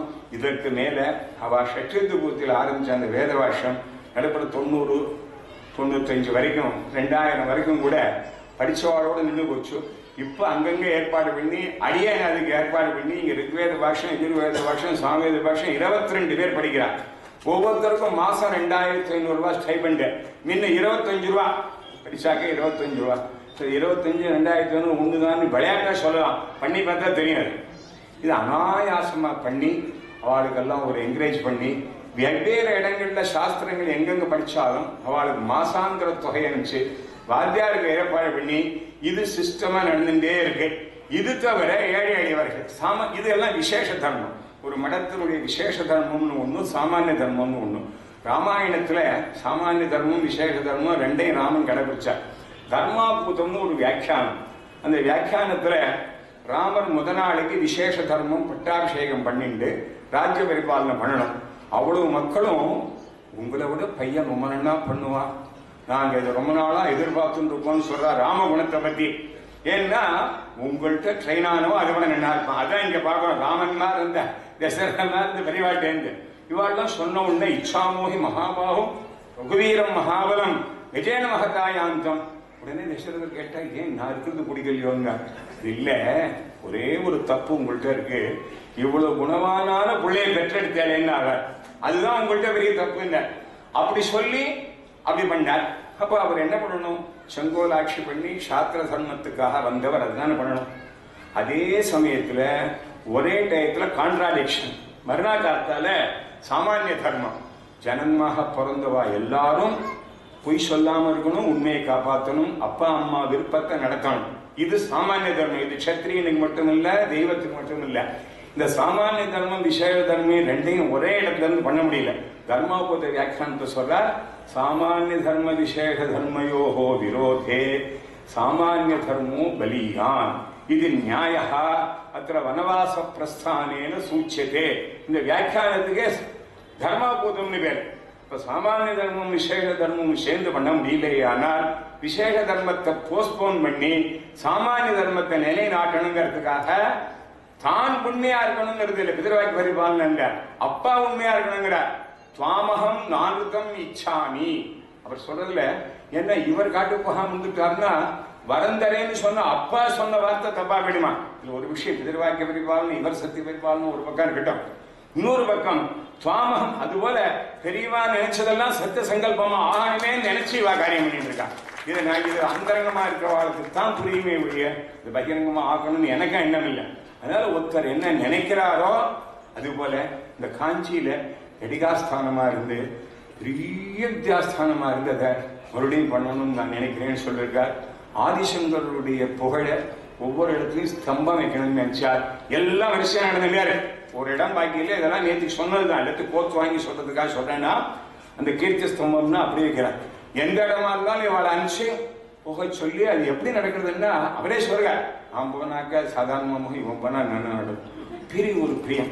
அதனாலதான் அவ வந்த வருஷமும் அவ பேரும் ஒன்னாச்சு. நேற்று ரொம்ப விசேஷமா இது சொன்னார். நான் ஜெயா வருஷத்துல வந்தேன், ஜெயான்னார். ஜெயாவுக்கு மேல அடுத்து விஜயாவாயிடுச்சு. வீண விசேஷம் அர்த்தம். இது இப்படியே போயிட்டு இருக்கேன். எதுக்காக சொல்ல வரேன், அந்த அவதாரத்தினுடைய மகிமை அந்த குருவுல இருந்து அந்த மாதிரி வரும்பொழுது அந்த வேற இதெல்லாம் எடுத்துட்டு என்ன தெரியுதுன்னு கேட்டா, பேர்பட்டவாளுக்கு எப்பவுமே ஒரு பெரிய ஒரு இதுல வந்தவாளுக்கு தான் தான் பெரியவன், தன்னை சேர்ந்தவாதான் செஞ்சா பெரியவனே இருக்கார். ராமன் நேற்று ஒருத்தர் சொல்லும்போது சொன்னார், குகனோடு ஐவரான் பெரியவதான் சொன்னான்னு நினைக்கிறேன். பெரிய சௌசீல்யம்னு ஒரு குணம். சௌசீல்யம்ங்கிற குணத்துக்கு ராமனுக்கு சொல்றார். சௌசீல்யம்னா என்னன்னா உத்தமஸ்திதோ வித்யமானஸ்ய நீச்சதமை சக நீரந்திர சம்ஸ்லேஷா சௌசீல்யம். இந்த நீரந்திரகாங்கிறத டிரான்ஸ்லேட் பண்ணவே முடியாது. அவனோட அவனா பழகிற மாதிரி நடிக்கலாம். நீரந்திரன்னா அதுல துளிக்கூட கேப் இல்லாம ரொம்ப நீச்சலா இருக்கிறவன, ரொம்ப உயர்ந்ததா இருக்கிறவர் தன்னுடைய இதெல்லாம் விட்டு சம்ஸ்லேஷா, ஸ்லேஷகானாலே சம்பந்தம், சம்ஸ்லேஷகான நெருக்கமான தொடர்பு, நீரந்திர சம்ஸ்லேஷா சௌசீல்யம். சௌசீல்ய குணம் இன்னைக்கு நடமாடுறதுன்னா பெரியவாட்டு தான். சௌசீல்ய குணத்தை எங்க போய் பாடுறது நாம இப்போ? அதாவது சில நியமங்கள் எல்லாம் பெரியவா தளர்த்துட்டாலே ஒரு கேட்டு இருந்தாங்க சொன்னான்னு மன்னிச்சுக்கணும் பெரியவா. இது தளர்த்த வேண்டிய நிர்பந்தத்தினால சர்வீஷனுக்கு அவளை சொல்ல தெரியாதுன்னு. இதனால்தான் இதுக்கு நான் ஒரு சாந்தோக்கிய உபனிஷத்துல இப்போ பாடம் நடந்த போது ஒரு கதை நடந்தது ஞாபகப்படுத்திக்க முடிக்கிறேன். நேரம் ஆச்சரியம் கொஞ்சம் சூச்சனை பண்ண நிறுத்தி விடுறேன். இருந்தாலும் எனக்கு ரொம்ப சந்தோஷம். பல வருஷங்களாக இப்போ சாதுர் மாசத்துல 2 மாசமும் இவா ஆசிரமம் கொடுத்து இன்னொரு சுவாமிகளும் பெரியவா எவ்வளவு இதா இருந்தாலும் 7:25 உட்காந்து வேதாந்த பாடத்தை துரூகமான அர்த்தங்கள் அவா சொல்ல நாங்கள்லாம் சிந்தனை பண்ண. அது நடந்ததுல இந்த வருஷம் நடந்தது ஒன்றும், தேவாளுடைய ராஜாவான இந்திரனும் அசுராவுடைய ராஜாவான விரோச்சனங்கிறவரும் இந்த வேதாந்தத்தை தெரிஞ்சுட்டா என்னன்னா, நீ கஷ்டப்பட்டு என்னெல்லாம் செஞ்சு அடையணும்னு நினைக்கிறியோ பாதுதான் அடையிறியோ, இவ்வளவு இதை தெரிஞ்சிருந்தாலே அதுக்கு மேல 100 பங்கு கிடைக்கும். சத்தியகாம சத்திய சங்கல்பா அப்படின்னு ஆத்மாவை பத்தி ஒரு நியூஸை கிளப்பி விட்டான். பேப்பர் லெட்டர் போட்டு எல்லாத்தையும் செல்போன் போச்சு, ஏதோ ஒன்று போச்சு வச்சோங்களேன். நினைச்சோடனே அவளை தெரிஞ்சு போச்சு. உடனே இந்திரன் என்ன பண்ணா, இவன் என்ன பண்ணா, இதெல்லாம் ரொம்ப பெரிய விஷயமா இருக்கேன், இதை போய் நாம தெரிஞ்சுட்டு வரலாம்னு இந்த பிரஜாபதிட்ட ஒருத்தருக்கு சொல்லிக்கவே இல்லை. அசம்பிதானா வேற ஒரு ரகசியமான இதை நாம தான் முதல்ல அடையணுங்கிறதா ஒவ்வொருத்தருக்கும் இருக்கும் இல்லையா. ஒருத்தருக்கு சொல்லிக்காம அங்க போனா இந்த கதையில பெரிய விஷயங்கள்லாம் இருக்கு. போன உடனே அவர் என்னம்னா வாங்குவோம் என்ன சமாச்சாரம்னார். இல்லை வேதாந்த தத்துவம் கேட்கணும்னு நினைக்கிறோம்னு. இது மாதிரி சுலபமாக நமக்கு புரிய முடியாது உடனே சொல்ல மாட்டேன். அந்த காலத்தில் 32 வருஷம் இங்கேயே பிரம்மச்சரியம் இருந்து ஷேவ் பண்ணிக்காம இருந்தோம்ட்டேன். பிரம்மச்சரியத்திலே சேர்ந்து போச்சு. 32 வருஷம் தாடி வளர்த்துருக்கான். யாரு? இந்திரனும் விரோச்சனும். இல்லை ஞாயிற்றுகள் தானே உத்தரக்குத்தர் வளர்த்தா. சத்தான் எங்கேருந்து வந்தார்? வாங்குவோன்னார். கண்ணில் தெரியுறாலையோ உங்கள் கண்ணில் ஒருத்தர் ஏஷோ அக்ஷனி புருஷோ திருஷ்யத்தே ஏஷா ஆத்மா. கண்ணில் தெரிகிறாரே இவர் தான் ஆத்மா, இதான் பிரம்மம் தான். வாழ்க்கை சில பேருக்கு புரியலன்னா உடனே சொல்லணும். அப்படி சொல்லிக்கிறதுக்கு சுவாஜான ஞானினோ விரலாக புரிஞ்சுட்டாங்க. புரிஞ்சுட்டான் போட்டான். போன உடனே கூப்பிட்டார். இந்த காலத்தில் விட மாட்டேன். அப்படி என்ன புரிஞ்சுட்டேன்னா அது மாதிரி கண்ணில் ஒரு பாப்பா தெரியுது. நான் நின்னேன்னா உங்கள் கண்ணு என்னுடைய பாப்பா தெரியுது இல்லை. விழியை பற்றி சொன்னாலே அந்த அம்மா விழியில் பாப்பா தெரியுது. அந்த பாப்பா தான் நான் பிரதிபிம்பம்னு பேர். இப்படின்னு ஒருத்தன் புரிஞ்சுட்டான். சரி இவாளை போய் நீ புரிஞ்சுட்டு சரியில்லை அப்படின்னு உடனே கண்டிக்கலாம். நான் அதை சொல்லலை. கண்ணுக்கு பார்வையை அழித்து கண்ணுக்கு கண்ணா இருப்பவன் கண் வழியா தெரியறான்னு சொன்னேன்னு சொல்லியிருக்கலாம். பெரிய போஸ்ட்ல இருக்கிறவா 1000 வேலைகளுக்கு நடுப்புற மடத்துக்கு வந்தா அவள் நாம சொல்ற விதத்தை சொல்லணுமே ஒழிய அவளுக்கு கடிஞ்சு சொன்னாக்கா அவளுக்கு கோபம் வந்துடும். அப்புறம் வேதாந்தங்களுக்கு ஆள் வர மாட்டான்னு பிரஜாபதி சொன்னாருங்க. வந்த சிஷ்யனுக்கு நீ சொல்றது நான் சொன்னதை புரிஞ்சுக்கவே இல்லை. குற்றாலே மடையனே இந்த மாதிரி சில வார்த்தைகள் ஆரம்பிச்சான்னு சொல்லுவான். அது குருவனுடைய ஸ்தானம் இல்லை. அதனால ஆமாமா பாருங்க இருந்தாலும் இந்த குளத்துல பார்த்துட்டு வாங்க, அங்க பார்த்துட்டு வாங்க, ஷேவ் கொண்டு வா. இதை நான் ரொம்ப தூரம் விஸ்தாரம் இல்லை. ஸ்லோலி சிஷ்யாளுக்கு நாம சொல்ற வார்த்தையானது மனதில் பட்டு ஸ்லோலி திருந்தணுமே ஒழிய தச்சா மாதிரி பானம் சொல்லப்படாதுன்னு அந்த ஆதிசங்கர் பதார் எழுதியிருக்கான். அது 2500 வருஷம் முன்னாடி. அப்ப இன்னைக்கு எப்படி சொல்லணுங்கிறது அவதாரமா இருக்கிற இவாளுக்கு தான் தெரியும். சில விஷயங்களை சொல்லணும் ஆனா சொல்லாமலும் இருக்கிறது இல்லை. அவ எப்படி நாசூக்கா சொல்றாங்கிறது நல்ல வழியா நமக்கு நாம ரொம்ப திருந்தணுங்கிறத கூண்டிங்கா சொல்லாதனால எல்லாரும் சந்தோஷமா சிரிச்சுட்டே போறோம். எப்படி அவர் சிரிச்சுட்டே இருக்காரோ இவ்வளவு கட்சத்தையும் தாண்டி உள்ள சிரிச்சுட்டு இருக்காரோ அது பெரிய அவதாரம். அதனால கோபமா தாபமா ரெண்டு முகத்துல தெரியவே இல்லை. அப்போ ஒரு சிஷ்யனுக்கு அந்த சமயத்துக்கு அனுசாரத்துல உபதேசம் பண்ணணுங்கிறது இருக்கு ஆதிசங்கர் சொன்ன விஷயம். அதனாலதான் ஒவ்வொரு உபதேசங்களும் சரி ஒவ்வொரு காரியங்களும் சரி பண்ணக்கூடியது ஜனதா சமூகத்துக்காக சாமானிய தர்மத்தை விசேஷமா இறங்கி நடத்துறது. அதே சமயத்துல யாருக்கும் எந்த மதஸ்தாலுக்கும் ஒன்றும் இது வராம இருக்கிறதுக்காக பண்ற ஒரு பாங்கல்லாம் இருக்க ரொம்ப ஆச்சரியமான விஷயம். எதா இருந்தா இதை பண்ற இப்ப ஒன்னும் பெரிய கோவில் கட்டி அது ஒரு வைபவமா நடத்த போற. அது வேற ஜனவரி 28 இருக்கு. அதாவது குருவுக்கு என்ன செய்யறதோமோ நேற்று சொன்னா பார்த்தோம்னா இதெல்லாம் அவதார ஜெயந்தி நீங்க வரதெல்லாம் எவ்வளவோ தர்ம காரியங்கள் இருக்கு. எல்லா தர்ம காரியத்தையும் கூட குருவை நாம வச்சுக்கிறது பெரிய காரியங்கிறத செஞ்சு காட்டுறார். அதனாலதான் தெரிஞ்சு அவர் இன்னைக்கு சொல்லும்போது சொன்னார் நாமெல்லாம் அவளுடைய கிருபைக்கு தகுந்த மாதிரி நாம பக்தியோட இருக்கணும்னு. ஏன்னா இதுக்கு ஈடே கிடையாது. அதனால ஒரு ஹிந்தி கவி சொன்னா பகவான் கிருஷ்ணரும் வரார், ஜெகத்குரு சொன்னாலும் இல்லையா, நம்ம குருவும் வர ஆச்சாரியா 2 பேர் சேர்ந்து வர வெவ்வேறு டயத்துல வரல. குரு கோவிந்த தோபு खड़े काके लागू भाव குரு பலிஹாரி ஆப்பனே கோவிந்த தியோ பத்த. சம்ஸ்கிருதம் நிறைய 2 பேர் சேர்ந்து வந்தா முதல் நமஸ்காரம் யாருக்கு? இது காஞ்சிபுரத்தான் முதல் எப்பங்க சண்டை உண்டு, அது வேண்டாம். இருந்தா முதல்ல நமஸ்காரம் பண்ணக்கூடியதான அருகதை ஜாஸ்தி யாருக்குன்னா குருவுக்கு தான். ஏன்னு அப்படி சொல்றேன்? ஐயா கோவிந்தம் இருக்காங்கிறது எனக்கு தெரியவே தெரியும். சக்ஷு உண்மையிலித்தம் ஏன தஸ்மை ஸ்ரீ குரவே நமஹ அஜ்ஞான திமிராந்தஸ்ய ஞானாஞ்சன சலாகையா சக்ஷு உண்மையிலித்தம். கோவிந்தனை காட்டி கொடுத்தவர் தானே கோவிந்தன் இருக்காருன்னு அவர் தானே பிரமாணம். காட்டி கொடுத்தவர் தான் குரு தானே. முதல்ல வேதத்தில் நான் சொன்ன முதல் மந்திரமா தான் தெய்வத்தினிடத்துல பக்தியோட இருங்கோ, குருவினிடத்துல சிறந்த பக்தியோட இருங்கோ. எஸ் தேவே பக்தி குரு பராபக்தி கேது சுப்பிரமணிய சாஸ்திரி வியாக்கியானம். அதனால எஸ் தேவே பக்தி குருவுக்கு பராபக்தி அவனுக்கு என்ன கிடைக்கும்னா தஸ்ய ஏதே அகதிதார்த்தாக அகார பிரஸ்லேஷம். படிச்ச பாடம் படிக்காத பாடம் எப்பப்ப எதாவது எப்படி எல்லாம் ஸ்மரிக்கணுமோ அப்படிலாம் ஸ்மரிக்கும். குரு அனுகிரகம் இருந்தா தான். குரு அனுகிரகம் தெய்வ அனுகிரகம் எப்படி வரும்னா வேடிக்கையா இதெல்லாம் பார்த்தேன்னு நினைக்கிறேன். ஒருத்தங்க அனுகிரகம் இருக்கு இல்லைன்னு எப்படி தெரியும்னா அதுக்கு அவர் சொன்னார் ஒரு ரூம்ல ஒரு குருடா என்ன பண்ணா மீட்டிங் எல்லாம் வந்தா கடைசியில் தானே போனான். இவனுக்கு குரு அருள் இருந்தா என்ன இல்லாட்டா என்னங்கிறதுக்கு அவர் சொல்றாரு. அவன் எப்படி சவுத்த பிடிச்சேனே அவன் ஒருத்தரும் ஹெல்ப் பண்றவா இல்லைன்னு நம்ம மாதிரி இருப்பா போல அவளுக்கு 1000 காரியம் சவுத்த பிடிச்சுட்டே வந்தான். தடவிட்டே வந்தா நிலப்படி தட்டினா போயிடலாம் இல்லையா. போகலான்னு நினைச்சிருந்தான். குரு அருள் இருந்தா அந்த சமயத்தில் நிலைப்படுத்த வெளியில வந்துருவான் மெதுவா. குரு அனுகிரகம் இல்லைன்னா அப்ப தலையை அடிக்குமா சொல்லியிருந்தாங்க 2 கையாலையும். சர்தான் மறுபடியும் கொஞ்சம் தூரம் நடந்தாலும் செவரு வந்து கொடுத்தான். இதான் அருளுக்கும் அருள் இல்லாது. அருளுங்கிறது சமயத்துல நமக்கு என்ன தேவையோ அதை கொடுக்கக்கூடியதான விஷயம். அதனால அந்த குரு அருளுக்கு அவர் சொன்னது போல பாத்திரர்களாக தகுதி உள்ளவர்களாக நாம் ஆகணும். அந்த தகுதியும் அவாதான் கொடுக்க முடியாத நிலைமையில இருக்கிறதுனால நமக்கெல்லாம் அந்த தகுதியும் கொடுத்து இதே போல அவ இன்னும் பல ஆண்டுகள் இருந்து 76 நிஜமாவே சதாப்தி வரைக்கும் இருந்து பண்ணணுங்கிறதுக்கு காமாட்சி அனுகிரகம் வேணும், பரமாச்சாரியார் அனுகிரகம் வேணுங்கிறதாக அத்தனை ஏகோபிச்சு பிரார்த்திச்சு. மேகங்கள் சில சமயத்துல சந்திரனையும் சூரியனையும் மறைக்கும். அது காத்தடிக்கும் போது செதறி போயிடும். செதறி போயின்ற மேகங்கள் மறுபடியும் வராமல் இருக்க வேண்டும் என்றும் பிரார்த்தனை செய்து என்னுடைய உரையை முடித்து 1000 வந்தனங்களுடன் பூர்த்தி பண்ணி விடுகிறேன். நன்றி. முன்னை பழமைக்கும் முன்னை பழம்பொருளே பின்னை புதுமைக்கும் பெயர்த்தும் அப்பெற்றியனே என்று பகவானை பரம்பொருளை பாடுவார் மாணிக்கவாசகர். ராஜசமிதை சகா சமிதையாகி காந்தா சமிதையாக புது அவதாரம் எடுக்க வேண்டிய ஒரு அவசியத்தை அவர்கள் சொன்னார்கள். எதுவாக இருந்தாலும் அது புதுசாக வர வேண்டும். நினைத்து பாருங்கள், நம்முடைய பெரியவாளுக்கே புது பெரியவாள் என்றுதான் திருநாமம். புதிதாக சிந்திக்கக்கூடியவர், புதிதாக செயல்படுத்தக்கூடியவர், நம் கைகளை பிடித்து என்றைக்கும் இது புது குழந்தைதான் என்று அழைத்து கொண்டு போகக்கூடிய ஆச்சாரியர் என்பதனால் தான் அப்படி ஒரு திருநாமம் அமைந்ததோ என்னவோ. மகா பெரியவா இச்சா சக்தி என்றால், புது பெரியவா கிரியாசக்தி. இப்போது புது பெரியவாளின் அனுகிரக பாஷணம்.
ஸ்ருதி ஸ்மிருதி புராணானாம் ஆலயம் கருணாலயம்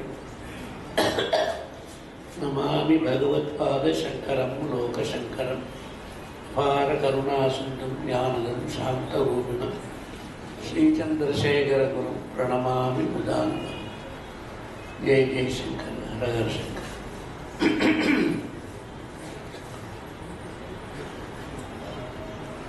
நம்முடைய சமயத்திற்கு மதத்திற்கு வைதிக சமயம் என்று பெயர். வேதநெறி தழைத்தோங்க என்று சொன்னார்கள். இப்படியாக வேதத்தையே அடிப்படையாக கொண்டு வந்த ஒரு மதம் நம்முடைய மதம். அந்த வேதங்கள் ஒரு நாள் எழுதப்படாமல் சப்த ஒலி வடிவமாக அனாதியாக வந்து கொண்டிருக்கிறது.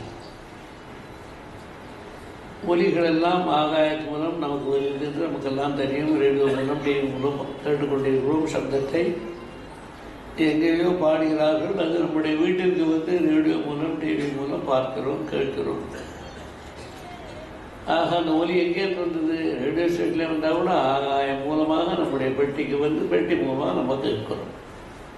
அதுபோல் அந்த காலத்தில் ஆகாயத்திலே நிரம்பியிருந்த வேத மந்திரங்கள் எல்லாம் விசேஷமான காதுகளில் சக்தியை பெற்று அவர்கள் மூலம் ரிஷயோ மந்திர திரஷ்டாரா என்பதற்கேற்றவாறு அந்த வேத மந்திரங்களை எல்லாம் தாங்கள் அறிந்து காதால் அறிந்து அதை சிஷ்யர்களுக்கு சொல்லிக் கொடுத்து அந்த பாரம்பரியத்தை சொல்லிக் கொடுத்தது தான் நம்முடைய வேத மந்திரனுடையது.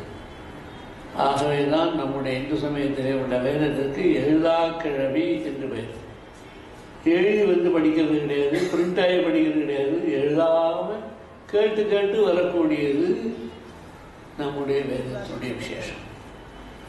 அந்த வேதத்திலே நமக்கு உண்மை பேசு, சத்தியம் பதா, தர்மம் சரா, மாதர் தேவோ பவா, பிதர் தேவோ பவா என்று ஆணை அடிக்கிறது வேத மந்திரங்கள். அதை பித்ரு சம்ஹிதை என்று சொன்னார்கள். பித்ரு சம்ஹிதை என்றால் தகப்பனார் கட்டளையிடுவது போல் அதை இதை சொல்லிட்டு போயிடுவார். நம்ம செய்யணும். முடியலன்னா யோசிச்சு உட்காந்துருப்போம். அப்போ பக்கத்தில் வந்து அம்மா சொல்லுவாள், அப்படி முடியலன்னா இப்படி பண்ணு, அப்படி முடியலன்னா இப்படி பண்ணு, இப்படி பண்ணா அப்படி பண்ணு அப்படின்னு நமக்கு ஒரு வழிவகையெல்லாம் சொல்லிக் கொடுக்குறோம். அதுதான் ஸ்மிருதிகள். ஸ்மிருதிகள் மாத்ரு சம்ஹிதான்னு பேர். வேதங்கள் பிதிரு சம்ஹிதா, ஸ்மிருதிகள் எல்லாம் மாத்ரு சம்ஹிதா, அம்மா போன்று வச்சனங்களை நமக்கு சொல்லி நல்வழிப்படுத்துது. சத்தியம் ப்ரூயாத், பிரியம் ப்ரூயாத், ந ப்ரூயாத் சத்தியம் அப்பிரியம். உண்மையை சொல்லு, சரியாக சொல்லு, அப்பிரியத்தை பிறகு உண்மையை சொல்லிட்டு பிறருக்கு ஊத்துருவத்தை கொடுக்க முடியாத வார்த்தைகளை பேசாதே, சரியான வழியிலே அவர்களுக்கெல்லாம் உண்மையை சொல்லு என்றெல்லாம் கதையெல்லாம் சொல்லிக் கொடுத்தார்கள் மாத்திரு சம்ஹிதா மூலமாக. அந்த சத்தியம்பத என்பதைத்தான் புராணங்கள் ஹரிச்சந்திர கதையின் மூலமாக நமக்கு கதையை சொல்லுகிறது. அதுதான் சுஹுர் சம்ஹிதா என்று பெயர். ஸ்நேகிதன் போல் நமக்கு எல்லா கதைகளையும் சொல்லிக் கொடுது புராணங்கள், இதிகாசங்கள். அதற்கு அடுத்தபடியாக வரக்கூடியதான் காவியங்கள், நாடகங்கள். அதுதான் காந்தா சம்ஹிதா. மனைவி சொல்வது போல் அமைதியாக சொல்லி கணவனுக்கு நல்ல விஷயங்கள்லாம் எப்படி சொல்லணும் அப்படி சொல்லி எல்லாம் சொல்வது போல காவியங்கள், நாடகங்கள் எல்லாம் அழகாக விசேஷமாக சொல்வார்கள். சகுந்தலை என்று ஒரு நாடகம் உண்டு. துஷ்யந்தன் என்ற அரசனை பற்றி சொல்லக்கூடிய நாடகம். காளிதாசன் எழுதிய ஒரு நாடகம் அது. அதில் ரொம்ப அருமையாக இந்த நாடக தொன்னலை இருக்கும். ஒரு நாள் துஷ்யந்தன் காட்டுக்கு செல்கிறான். அங்கே வேட்டையாடும் சென்ற இடத்துல கண்ணபகஸ்வருடைய ஆசிரமத்துக்கு செல்கிறான். அங்கே ஒரு பெண்மணி இருப்பதை பார்க்கிறான். அவளும் விவாக வயதை அடைந்தவள். இவனுக்கும் அவள் மேல் அவனுக்கு ஆசை வந்தது. இருவரும் காந்தர் விவாகம் செய்து கொள்ளலாம் என்று சாஸ்திரங்கள் அந்த காலத்தில் இருந்தது. அதை வைத்து எல்லோரும் இருவரும் காந்தர் விவாகம் செய்து கொண்டு சிறிது நேரம் அங்கேயே தங்கியிருந்து அவளோடு இருந்து பிறகு அவன் நாட்டுக்கு சென்று விடுகிறான். அந்த காந்தர் விவாகத்தின் மூலம் பரதன் என்ற ஒரு குழந்தையை பார்க்கிறான். இதையெல்லாம் எடுத்துக்கொண்டு இங்கேருந்து கண்ண மகர்ஷி 2-3 ரிஷிகளோடு சேர்த்து செகுந்தலையை மருதனோடு சேர்த்து அனுப்பி வைக்கிறான். அனுப்பி வைத்தால் அவன் ஏற்றுக்கொள்ள மாட்டேங்கிறான். எவ்வளவோ சொல்லி பார்த்தாலும் அதெல்லாம் மறந்து போயிட்டேன். ஏதோ அந்த கதையில இங்கே சொல்லாதேன்ட்டு அதுக்குள்ள வேறு என்னெல்லாமோ சொல்ல ஆரம்பிக்கிறான். கடைசியாக கண்ண மகர்ஷியை நேரில் வந்து பல விஷயங்களெல்லாம் அவனுக்கு நினைவுபடுத்தி அதற்கு பிறகு அவனும் ஒத்துக்கொண்டு அவனையும் தன் மகனாக ஏற்றுக்கொண்டு அன்று முதல் தான் இந்த நாட்டுக்கு பேர் பரதன் ராஜ்யமானால் பரதம் பாரதம் என்று பெயர் வந்தது. அந்த பாரத தேசம் வந்ததுக்கு பரதனுடைய ராஜ்யம் இருந்ததுனாலே பாரதம். பாகா என்றால் ஒளி, ஞான ஒளி. அந்த அரசனுக்கு அன்றைக்கு தான் ஞான ஒளி கிடைச்சது. தன்னுடைய பொருள் மூலமாக நாம் பண்ணியிருந்தது என்பதை அறிந்து கொண்டதினாலே பாரதம் என்று பெயர் வந்தது. இப்படியெல்லாம் ஒரு கதைகளை தெளிவாக எடுத்து சொல்லக்கூடிய வழிவகையிலே மனைவி சொல்வதால்தான் அதுக்கு காந்தா சம்ஹிதா என்று பெயர். இப்படி 4 வகையாக நமக்கு அறங்கள் எல்லாம் சொல்லப்பட்டிருந்தன. வேதங்கள், ஸ்மிருதிகள், புராணங்கள் இப்படித்தான் நடந்தன என்பதை சொல்வது ராமாயணமும் மகாபாரதம் இதிகாசம் என்றது பேர். கடைசியாக காவிய நாடகங்கள் எல்லாம் காந்தா சம்ஹிதை என்று வந்தது. புராணங்களெல்லாம் சுகுர் சம்மிதை, நண்பன் சொல்வது போல் சொல்லும். இப்படி 4 வகையாக தர்மங்களை எல்லாம் நமக்கு எடுத்து சொல்வதற்காக வந்தடையில் தான் ஸ்ருதி ஸ்மிருதி புராணானாம் ஆலயம் கருணாலயம். வேதங்கள், ஸ்மிருதிகள், புராணங்கள், இதிகாசங்கள் இவைகளெல்லாம் இருக்கும் ஆலயம், இருப்பிடம் ஆதிசங்கரர் என்று சொன்னார்கள். இந்த வேதமும் புராணங்கள் இத்தியாசம் இல்லாவிட்டால் நம்முடைய சமயமே ஒன்றும் இருக்காது. எல்லாம் போயிடும். பௌத்த சமயம், ஜெயின சமயம் எல்லாம் வந்த புதுசில் அவையெல்லாம் நம்முடைய இந்து சமயத்தை அழிப்பதற்கு வேண்டிய பல பணிகள் எல்லாம் செய்து அழித்து போகக்கூடிய சூழ்நிலை இருந்தபோது தான் ஆதிசங்கரர் அவதரித்து நமக்கு பல நன்மைகள் எல்லாம் செய்தார். ஆதிசங்கர காலத்திலே மொத்தம் 6 விதமான நாஸ்திக மதம் இருந்தது. பிற்பாடு 6 விதமான ஆஸ்திக மதத்தை அவர் ஸ்தாபனம் பண்ணினார். மீமாம்ச மதம் என்று ஒன்று உண்டு. அது வேதத்தை ஒப்புக்கொள்வது, ஆனால் ஈஸ்வரன் ஒத்துக்கொள்வது. அதேபோல் சாங்கிய மதம் என்று ஒன்று உண்டு. அது ஆத்மாவை ஒத்துக்கொண்டது, ஆனால் ஈஸ்வரனை ஒத்துக்கொள்ளலை, மற்ற எதையுமே ஒத்துக்கொள்ளலை. அதுபோல வேதமும் ஈஸ்வரனும் ரெண்டையும் யார் ஆத்மாவை யார் ஒத்துக்கொள்கிறார்களோ அதுதான் ஆஸ்திகம். அஸ்தி இது ஆஸ்திகா, இருக்குன்னு சொல்வது தான் ஆஸ்திகர்களுடைய மதம். வேதமும் இருக்கிறது, ஆத்மாவும் இருக்கிறது, ரெண்டும் இல்லைன்னா உலகமே கிடையாது. அப்படிப்பட்ட ஒரு சித்தாந்தத்தை ஆதிசங்கரர் ஸ்தாபனம் பண்ணி, தர்க்க மதம் இருந்தது, நியாய சாஸ்திரம் சொல்வார்கள். அதில் ஈஸ்வரனை ஒத்துக்கொண்டார்கள். ஆனால் ஜீவன் வேறு ஈஸ்வரன் வேறு ரெண்டை பிரித்து வைத்துவிட்டு துவைதமாயிருக்கிறது. நம்ம அத்வைத சமயத்திலே ஜீவனே தான் ஆத்மா, ஆத்மாவே தான் ஜீவன். அதை வைத்துத்தான் ரட்சசி நிஜ ஹிருதயஸ்தம் தேவம். நம்முடைய ஹிருதயத்துக்குள்ளே இருக்கக்கூடிய எந்த ஒரு ஆத்மா இருக்கோ ஜீவாத்மா, அதனை விசாரிக்க அவருடைய உண்மையான நிலையை இருந்து அதுதான் ஆத்மா என்று அறிந்து கொள்வார்கள் என்றெல்லாம் நமக்கு உபதேசம் சொல்லியிருக்கிறார்கள் பகவத்கீதையில். ஆகவே ஹிருதயத்துக்குள்ள நம்ம எல்லாவற்றையும் ஆட்டிப்படையக்கூடிய எந்த ஒரு சக்தி இருக்கிறதோ அந்த சக்தி தான் நிஜமான ஆத்மா. நமக்கு இந்த உடம்புக்குள்ளே இருந்தாலும் அதுக்கு ஜீவன் பேரை கொடுத்தோம். வெளியில் எல்லா இடத்துலையும் நிறைஞ்சிருந்தாலும் பரமாத்மான்னு சொல்கிறோம்.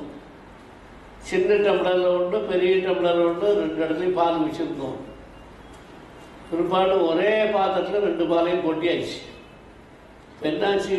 பால் ஒன்று தான். அதுபோல் உடம்புக்குள்ளே சின்னத்துக்குள்ளே இருக்கும்போது ஜீவன் பேர், எங்கே தெரிஞ்சிருக்கும்போது பரமாத்மாங்கிறோம்.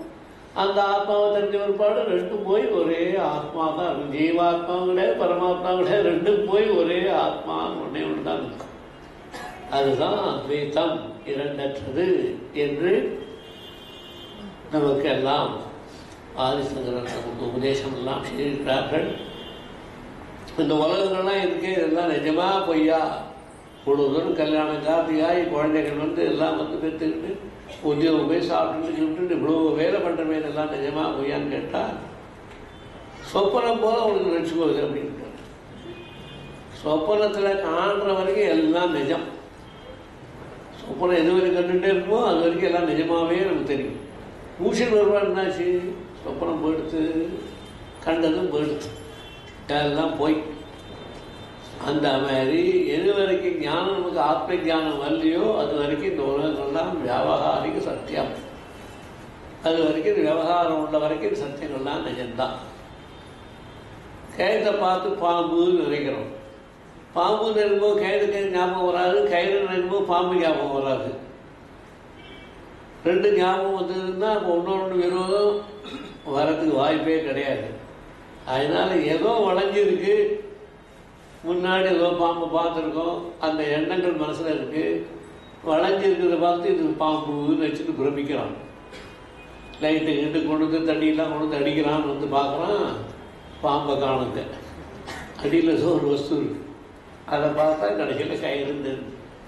ஆதாரமான வஸ்து தெரியாத பொழுது தோற்றமுள்ள வஸ்துக்கு சத்தியத்துவம் உண்டு. அந்த நேரம் வரைக்கும் பயம் பீதி இதெல்லாம் வர வரைக்கும் நிஜமாக ஆதார வசு தெரிஞ்சாச்சுன்னா அத்தனையும் போயிடுது. அதுக்கு தான் பிராதிபாசிக சத்தியம். எது வரைக்கும் தோற்றம் இருக்கிறதோ அது வரைக்கும் உள்ளது சத்தியம் போல நமக்கு தோன்றுறது. அதனால தான் எல்லாம் வந்து ஓடிக்கடி கட்டையெல்லாம் கொண்டு லைட்டெல்லாம் கொண்டு இதெல்லாம் பார்க்கணும். பிராதிபாசிக சத்தியம், வியாபாரிக சத்தியம், பாரமார்த்திக சத்தியம்னு மூணு சத்தியங்களை நமக்கெல்லாம் வச்சு வந்து கொடுத்தார்கள். அந்த வகையில் இப்போ நாமெல்லாம் உட்கார்ந்துருக்குது வியாபார சத்தியத்தில் உட்கார்ந்துருக்கோம். அதனால தான் பேசிட்டு இருக்கோம், உபன்யாசம் பண்ணுறோம், கேட்டுருக்கேன், எல்லா காரியம் நடந்துருக்கு. எல்லாம் விவகாரம் வியாபாரிக சத்தியம். எது வரைக்கும் ஆத்மஜானம் நமக்கு கிடைக்கலையோ அது வரைக்கும் நடக்கிறதெல்லாம் வியாபாரிக சத்தியம். விவகாரம் எது வரைக்கும் இருக்கோ அது வரைக்கும் வியாபாரிக சத்தியம். விவகாரம்லாம் போயிடுதுன்னா அப்புறம் சமாஜமே கிடையாது. அந்த மாதிரி வியாபார சத்தியம் உட்காந்துருக்கோம். பாரமார்த்திக சத்தியத்தை அறிஞ்சிக்கிறதுக்கு முயற்சி பண்ணணும். வியாபார சத்தியத்தை பாரமார்த்திக சத்தியத்தை அறிஞ்சிக்கிறதுக்கு முயற்சி பண்ணணும். அதுக்கு தான் இந்த மருந்து பேர் நமக்கெல்லாம் கொடுத்துருக்காங்க. அப்படியாக நமக்கு உபதேசங்கள் எல்லாம் பித்ரு சம்ஹிதா, மாது சம்ஹிதா, ஸ்னேகன் போல் நண்பன் போல் சொல்லி சம்ஹிதா, காந்தா சம்ஹிதா 4 மூலமாக நமக்கு உண்மை தத்துவத்தை வளர்க்குவதற்காக சொல்லக்கூடிய நிலையிலே உள்ளது நமக்கு 600 எல்லாம். அந்த 600 நிறைய நீதி சாஸ்திரங்கள் எல்லாம் நிறைய சொல்லப்பட்டிருக்கிறது. சத்தியமாக தான் சொல்லாது எப்படி சொல்கிறது, நீதி தானே, நேர்மை தானே, ஒழுங்காது, திருடாதே, பொய் பேசாதேங்கிறதெல்லாம் அதெல்லாம் நீதி தானே. அது ஒன்றும் ஆத்மா விஷயத்தை ஒன்றும் பேசுறது. அந்த மாதிரி நீதி நெறிகள் எல்லாம் எடுத்து நமக்கு சொல்கிறது தான் நீதி நூல்கள் என்று நீதி சதகம் என்றெல்லாம் வைத்து நிறைய நீதிகள் எல்லாம் சொல்லிக் கொடுப்பார்கள். அந்த காலத்தில் சம்ஸ்கிருதம் கிடைக்கும் போதெல்லாம் முதல் சப்தங்கள், அமரங்கள், நீதி நூல்கள், அதுக்கு பிற்பாடு தான் காவியங்கள், நாடகங்கள் எல்லாம் படித்து சாஸ்திரம் படிக்கும்போது இவருக்கு 25 வயசு வந்துடும். அத்தனை நாளாக இத்தனை நாலேஜ் வந்து எல்லாம் வந்தால் தான் சாஸ்திரத்துக்கிட்டே வர முடியும். அந்த அடிப்படை ஞானத்துக்கு வர்றதுக்காகத்தான் சம்ஸ்கிருதத்தை பற்றி அடிப்படை ஞானம் வர்றதுக்காக தான் அதெல்லாம் வச்சுருந்தாங்க அந்த காலத்தில். அப்படி இருந்து படிக்க ஆரம்பிச்சாச்சுன்னா அப்புறம் ஒருத்தருடைய சகாயமே தேவையில்லை. அவனே பார்த்தா நாலேஜ் நன்னா வந்துடும். நாட்டக்காலத்து யுத்தத்துக்கு வந்து விடுதுன்னா அவனுக்கு எந்த புஸ்தகம் பார்த்தாலும் தானாகவே படிக்கலாம். அந்த அளவுக்கு யுத்தத்துக்கு நல்ல ஞானம் வந்துடும். எந்த புஸ்தகம் எந்த சாஸ்திரம் எடுத்தாலும் நல்லா படித்து நல்ல கட்டிக்காரனாக வந்துடுவான்.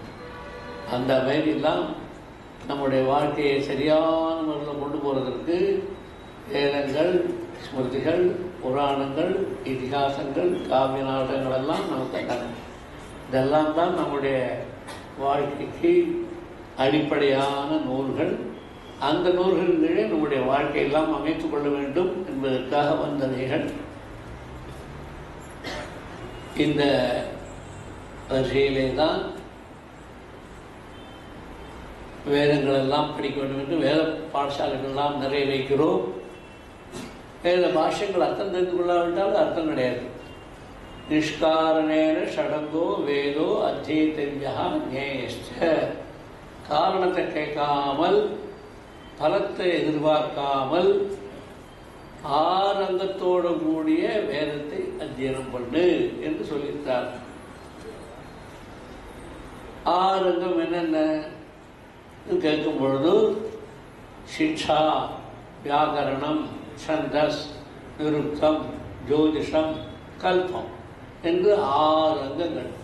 நம்ம உடம்புக்குள்ள 5 அவயவங்கள்லாம் இருக்குங்கிற மாதிரி, கை, காது, கண்ணு, மூக்கெல்லாம் இருக்கிற மாதிரி அதுக்கு ஜோதிஷம் நேத்திரம் உச்சது. ஜோதிஷம் தான் கண்ணு போல இந்த வேதத்துக்கு சொல்லியிருக்கார்கள். இப்படியாக இந்த 6 அங்கத்தோடு கூட வேதங்களை படித்து விட்டால் வேத பாஷ்ய அர்த்த ஞானங்களை நன்னா சுலபமாக புரியும். என்ன வேலை பண்ணணுன்னாலும் அந்த வேலையும் வேதத்தில் சொல்லப்பட்ட எல்லா வேலையும் செய்வதற்கு நமக்கு அர்த்தம் புரிஞ்சு வேலை செய்வதற்கு வாய்ப்பாக அமையும் என்றெல்லாம் சொல்லியிருக்கிறார்கள். அதே போல தான் வேதத்துக்கு உபவேதங்கள் 4. ருக்வேதத்துக்கு உபவேதங்கள்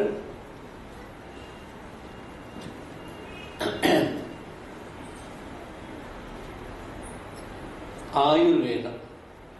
ருக்வேதத்தில் அதிகமாக சொல்லப்பட்டிருக்கிறது வேதாந்த விஷயங்கள் நிறைய சொல்லணும். நாசதாசி சுத்தம் போன்றவைகள்லாம் நிறைய ஆத்மாவை பற்றி பேசுது. அதற்கு ஆத்மாவை பற்றி விசாரிக்கணும்னா உடம்பு நல்லா தாங்க முடியும். அதனால் உடம்பு சௌக்கியமாக இருக்கிறதுக்காக அதுக்கு உபவேதமாக ஆயுர்வேதத்தை வச்சாங்க. கஜுர்வேதத்துக்கு உபவேதம் தனுஷ் சாஸ்திரம். ஏன்னா ஆயுர்வேதத்தில் நிறையா வேள்விகள்லாம் நிறையா சொல்லியிருக்கு, யாருக்கெல்லாம் நிறையா சொல்லியிருக்கு. இங்கே ஹோமம்னா அது சொர்க்கலோகத்து வரைக்கும் போகுது, அங்கே போய் மழையெல்லாம் போய் திருப்பி இங்கே வரும். அது எப்படி யஜ்ஞாத்பவதி பர்ஜன்யா வருதோ அதுபோல் இந்த தனுசையும் விட்டா போகும், போனால் திருப்பி வரும். இதெல்லாம் வருதானத்தால தனுர்வேதத்துக்கு விதமாக வச்சார். சாமவேதத்தில் கானம் பிரதானம், அதுதான் சங்கீத சாஸ்திரத்தை உபவேதமாக வச்சார். சாமவேதம் கேட்டாலே ஹா ஹா ஹான்னு சொல்லிட்டு அப்படியே சாமவேதம் கானம் பண்ணுற மாதிரியே இருக்கும். அதனால் அதுக்கு உபவேதமாக சங்கீத சாஸ்திரத்தை வச்சு அதுலேயும் நிறைய பாடல்கள் இதெல்லாம் நிறைய இருக்கிறனால அதை வச்சுருக்காங்க. காந்தரவேதம் பேர் இருக்கு. அதுக்கு அடுத்தபடியாக அதர்வேதத்துக்கெல்லாம் அர்த்த சாஸ்திரத்தை வச்சுட்டா, நீதி சாஸ்திரத்தை வச்சுட்டா. அதர்வேதத்தில் முழுக்க முழுக்க பிரயோகங்கள் ஜாஸ்தி. யாரை என்னென்ன மாதிரி பண்ணால் என்னென்ன மாதிரி தேசங்கள் வளரும், எப்படி போகும், என்ன பண்ணுறதெல்லாம் பற்றி சொல்லக்கூடிய அந்த மாதிரி பிரயோகங்கள் ஜாஸ்தி. அதனால் அதுக்கு நீதி போன்றவைகளை தெரிந்து கொண்டு அதன் மூலம் செய்ய வேண்டும் பிரயோகங்களை என்பதற்காக தான் அதர்வேதத்துக்கு அர்த்த சாஸ்திரத்தை வைத்து விட்டார்கள், பொருளாதார சாஸ்திரத்தை நீதி சாஸ்திரத்தெல்லாம் வைத்து விட்டார்கள். இப்படியாக வேதங்களுக்கு 4 உபவேதங்கள், வேதங்களுக்கு ஷடங்கங்கள், இத்தனையும் சேர்ந்து ஒரு மனிதன் படித்து எடுத்து முடிக்கிறதுக்குள்ளே அவனுக்கு 50 வயசு ஆகிடும். அவ்வளோ ஒரு விஷயம். அந்த மாதிரி தான் நாம் படித்து விஷயங்களை அறிந்து கொண்டு அதன்படி வாழ்ந்த பாரம்பரியத்திலே வந்தவர்கள் நாம் எல்லாம். இப்போ ஒருத்தர் படிக்கல தான், அந்த காலத்தில் அப்படி தான் படித்தேன். பெரியவா ஹம்பியில் தங்கியிருந்தார், ஹாஸ்பிட்டல் ஹம்பியில். அங்கே தங்கியிருந்த போது 2 பணிகளை செய்தார்கள் வராங்க. நான் கூட செய்யணுமா கேட்டேன், நீ செய்ய வேண்டாம் நானே பார்த்துக்கிறேன்னு. ஒன்று, இந்த சடங்க பாடசாலையை அங்கே ஆரம்பித்தேன். ஒருத்தர் வேதம் படித்த பையனை பூர்த்தியான அவங்ககிட்ட நமஸ்காரம் பண்ண வந்தாருன்னா வேத விஷயம் பரீட்சை பாஸ் பண்ணுவான். பாஸ் பண்ண வந்தாருன்னா அவனை உட்காந்து வச்சு அவனை ஸ்டே பண்ணி கொடுத்து அவனுக்கு சாப்பாடு கொடுத்து வேண்டியில் கொடுத்து உட்காந்து வச்சு சடங்கத்தையும் சேர்ந்து அத்தியனம் பண்ணுறதுக்கு திருந்த வாத்தியாரையும் ஏற்பாடு பண்ணி எல்லாம் பண்ணார். அதுக்கு அடுத்ததாக நிறைய கல்வெட்டுகள்லாம் நிறைய இருக்குது. வித்யாரண்யா கல்வெட்டுன்னா அவ்வளோ கல்வெட்டுகள் நிறைய இருக்குது. நம்மளாம் கோவிலில் போனால் கூட சில கல்வெட்டுகள்லாம் பார்க்குறோம். பல இடங்களில் என்னென்ன பூமிகளுக்கு எழுதி வச்சுருக்கா, அந்த கோவிலுக்கு எழுதி வச்சுருக்கா, அவ்வளோ எழுதி வச்சுருக்கா கல்வெட்டெல்லாம் பார்க்குறோம். அதுக்கு தான் தொல்பொருள் இலாக்கா என்று பேர், ஆர்காலஜிக்கல் டிபார்ட்மெண்ட் இங்கிலீஷில். அது அங்கே நிறைய இருக்குது. அதை கவனிக்கிறதுக்காக ஒரு குழு அமைச்சு அதுக்கு ஒரு ட்ரஸ்ட் வச்சு, உட்டங்கிதா ட்ரஸ்ட், உட்டங்கன்னா கல்வெட்டுன்னு பேர் சம்ஸ்கிருதத்தில், அந்த போல் ஒரு ட்ரஸ்ட் வச்சு அதுக்கு 4-5 பேர் ட்ரஸ்டிகளாக போட்டு அங்கே கல்வெட்டெல்லாம் பரிசீலனை பண்ணுறது அந்த டிபார்ட்மெண்ட்லேயே உள்ளவனை சேர்த்து 2 பேரை வச்சு அவளெல்லாம் வச்சு புஸ்தகங்களை போட்டு வெளியில் போட்டு ஜனங்களுக்கு காணணுங்கிறதுக்கு பெரிய ஏற்பாடு. 2 பெரிய ஏற்பாடு நம்மளால முடியுமா தெரியாது. அவ்வளோ அளவுக்கு அவர் சொல்லி அந்த அனுபவத்தில் அவ்வளோ தூரம் ஓடி, இன்னமும் அது 2 ஓடி, இன்னமும் அது ஒரு நின்று பிள்ளை அவர் ஆரம்பித்து இன்னும் ஒன்றும் விடாமல் ஓடி. அதுதான் விஷயம். இன்னமும் இந்த பாடசாலையும் சடங்க பாடசாலையும் ஓடிருக்கு. இந்த கல்வெட்டு சாஸ்திரமும் நம்ம புஸ்தகம் போட்டாங்க. 7 வால்யூம் வந்தாச்சு, இன்னும் அடுத்த வால்யூம் வரப்போம். இப்படி பலவிதமான சாஸ்திர சம்ரட்சணம், லோக சம்ரட்சணம்ங்கிற அந்த எண்ணத்தோடு கூட அந்த காலம் முதல் அத்வைத பரம்பரில் எல்லாரும் இது கொண்டே வந்திருக்கு. அதுதான் பெரிய விசேஷம். அத்வைதம் எத்திர துவைத்தம் நவித்யதே தது அத்வைதம். எந்த இடத்துல 2ஆம் வஸ்து தெரியாமல் ஒரே ஆத்மா மாத்திரம் தெரியுதோ அதுதான் அத்வைதம் அர்த்தம். அத்வைதம்னா 2அற்றதுன்னா அப்போ 3 இருக்கலாமான்னு கேட்டான். அதுக்காக என்ன சொன்னாங்கன்னா 3 வச்சுட்டு திருப்பி அத்வைதம் வராது. எத்தனை துவைத்தம் நவித்யதே, எந்த இடத்துக்கு வந்தாக்க துவைதமே தெரியாமல் போகுமோ அப்போ 3 வந்தால் என்ன ஆகும்? அப்போ துவைத்தம் வந்துருவேங்க. 3 இருக்குமே, 4 இருக்குமே. அதனால எந்த இடத்துல துவைத்தமே 2ஆம் வஸ்து 3ஆம் வஸ்து 4ஆம் வஸ்து தெரியாமல் இருக்குமோ அதுதான் ஆத்மஸ்வரூபம், அதுதான் அத்வைதம்னு விளக்கங்கள்லாம் கொடுத்துருக்காங்க அந்த காலத்திலேயே. அப்படிப்பட்ட அத்வைத ஸ்வரூபத்தை ஆதிசங்கர் ஒரே ஆத்மா தான் என்பதை நமக்கெல்லாம் நினைவுபடுத்தி அந்த ஆத்மசுகம்தான் நமக்கு எல்லாவித சம்சார பந்தத்திலேருந்து கயற்றி நம்மளை விடுதலையாக்கி நம் சொஸ்வரூபத்தை சொஸ்வரூப அனுசந்தானம் பக்தி நித்திய விதீயத்தை சுவாத்ம தத்துவ அனுசந்தானம் பக்தி அவரே சொல்லி இப்படியாக இப்போ ஒரே ஆத்மா தான் இருக்கான்னா ஒருத்தர் ஞானி ஆகிட்டான்னா எல்லாரும் ஞானி ஆகிட முடியுமான்னு கேட்டான். ஒரே ஆத்மா தான் இருக்கு, அது அவன் புரிஞ்சுட்டான்னா வாஸ்தவம் அவன் புரிஞ்சாங்க நீ புரிஞ்சுக்கலையே. அதனால தான் நானாஜீவவாதம் ஏகஜீவவாதம்னு 2 திசா இருக்கு. தமிழில் கூட நானாஜீவவாத கட்டளைன்னு ஒரு புஸ்தகமே தமிழில் இருக்கு. அந்த மாதிரி அவாட்ட இருக்கிற சொரூபம் சின்னதாக இவன் பார்த்துட்டு இருக்கிற வரைக்கும் அது புரியாது. யார் ஒருத்தம் அந்த சொரூபத்தை அகண்டமாக பார்த்தானோ அவன் வரைக்கும் எந்த விதமான சுகதுக்கமோ பாகமோ ஒன்றும் தெரியாது, நித்திய வசுவே தெரியாது. அவன் சாப்பிட்றான் தூங்குறான் எல்லாம் பண்ணுறான்னா அது பழைய வாசனையில் ஃபேன் அடித்து நின்று ஒரு பழம் கொஞ்சம் நாய் சுற்றுற மாதிரி காற்றுல சுற்றுற மாதிரி அந்த வாசனையில் பண்ணிட்டு இருப்பாங்க. தவிர நிஜமாக ஒன்றும் ஆத்மரூபமாக நம்ம சாப்பிட்ற மாதிரி நம்ம தூங்குற மாதிரி நம்ம நடத்துகிற மாதிரி நான் சாப்பிட்றேன் நீ சாப்பிட்றேன்னு சொல்லிட்டு உட்காந்துருக்க மாட்டான். அந்த வாசனையில் அவன் கதையெல்லாம் ஓடிட்டு இருக்கணும், பாட்டுக்கு காத்தாடி ஓடிட்டு இருக்க மாதிரி அது பாட்டுக்கு ஓடிட்டு இருக்கும். இப்படியாக நம்மளுடைய ஆதிசங்கரர் அத்வைத வேதாந்த சித்தாந்த ஸ்தாபனம் பண்ணி அதற்கு சாதனையாக ஷண்மத ஸ்தாபனம் என்று வைத்தார்கள். அந்த ஷண்மத ஸ்தாபனத்தை பார்த்தோம்னால் எல்லாம் ஒரே சுரூபம் தான். அதுலேயும் 6 சுவாமி மாதிரி நமக்கு தோணினாலும் கூட 6 ஒரே சுரூபம் தான். 7 சுரூபம் கிடையாது, 3 சுரூபம் கிடையாது, ஒரே சுரூபம் தான். இப்போ விநாயகர் எடுத்துப்போம். விநாயகர் இப்படி வந்த 6 தீனுடைய அம்ச ரூபமாக விநாயகர் பெருமான் வந்தார். பரமேஸ்வரன் அவர் தலையில் ஒரு கெட்டு சம்ஹாரம் மூர்த்தி சம்ஹாரம் பண்ணப்போ அந்த கழுத்தை கொண்டு அங்கே கொண்டு ஆனத்தலை கொண்டு வச்சார். அதனால் ஒரே சுரூபம் தான் அது. அதுக்கு எடுத்துகிட்டு பார்த்தா சுப்பிரமணிய சுவாமி பார்க்கலாம். அவரும் அங்கே பிறந்தா இங்கே பிறந்தான்னு சொல்கிறோம். அவரும் கூட ஒருத்தருடைய வேகத்தில் பிறக்கல, விநாயகரும் ஒருத்தருடைய வேகத்தில் பிறக்கல. 2 பேருமே வேகத்தில் பிறக்காமல் சங்கல்பத்தினால வந்தவர் தான். நினைத்த சங்கல்பத்தினால அவர் வந்தவுடனே என்ன பண்ணான், சங்கல்பம் பண்ண 6 தாமரப்பூவில் அப்படியே வந்தது. அந்த 6ஐயும் சேர்த்து ஒன்றாக்கினார் பரமசிவன். அதுலேருந்து முருகன் வந்தார். அந்த 6ஆக இருந்தபோது 6 முகமாக ஆனார். ஒன்றாருடைய ஒன்றாயிட்டார். அந்த விஷயத்தான் 6 முக சுவாமி நம்ம சொல்கிறோம். கிருத்திகா தேவதைகள் மூலமாக வந்தவரானால கிருத்திகா நட்சத்திரம் ஒரு விசேஷம் சொல்லி வச்சது. அடுத்தபடி பார்த்தா சிவன் பார்வதி இருக்காளேன்னு பார்க்கணும். சிவன் விஷ்ணு சிவன் விஷ்ணு பார்வதி நாட்களின்னு பார்த்தா சங்கர நாராயணன் ஒரு சுவாமி திருநெல்வேலி ஜில்லாவில் இருக்கார். ஒரு பகுதி சிவன் ஒரு பகுதி நாராயணன் அப்படி இருக்கார். திரும்பி பார்த்தா என்ன ஆகும்னா அந்த நாராயணன் கொஞ்சம் நாள் கழிச்சு வெளியில் வந்துட்டார். சொந்த காரியம் பார்க்கறதுக்காக விஷ்ணு சங்கல்பத்தான் பரமாத்மா சங்கல்பத்தான் வெளியில் வந்துட்டார். பரிபாலனை பண்ண உலகத்தெல்லாம் அதுக்காக தனி காரியம் பண்ணுறதுக்காக தனியாக வந்தார். அந்த இடத்துல யார் வந்தான்னா பார்வதி அங்கே வந்துட்டான். பத்மநாப சகோதரி ராமச்சந்திரனுத்த கிருஷ்ண சகோதரி பாட்டெல்லாம் நிறையா பார்க்கணுன்னு வந்தான். அதனால் பத்மநாபனுக்கும் கிருஷ்ணனுக்கும் சகோதரியாக வந்தான்னு என்னாச்சு, ஒரு பகுதியிலே வந்தவானாச்சு. ராமர் எங்கே கிருஷ்ணர் எங்கே இருந்தாரோ எங்கே விஷ்ணு இருந்தாரோ அந்த பகுதியிலேருந்து தான் தேவியும் வந்தாள் பார்வதியும் வந்தாள். அவளுக்கு பிறந்துருந்து உனக்கு வந்துள்ளவள் நாராயணன் பிறந்து வந்து எல்லாரும் அயோனிஜாள் தான். அதுக்கு அடுத்தபடி பார்த்தோம்னா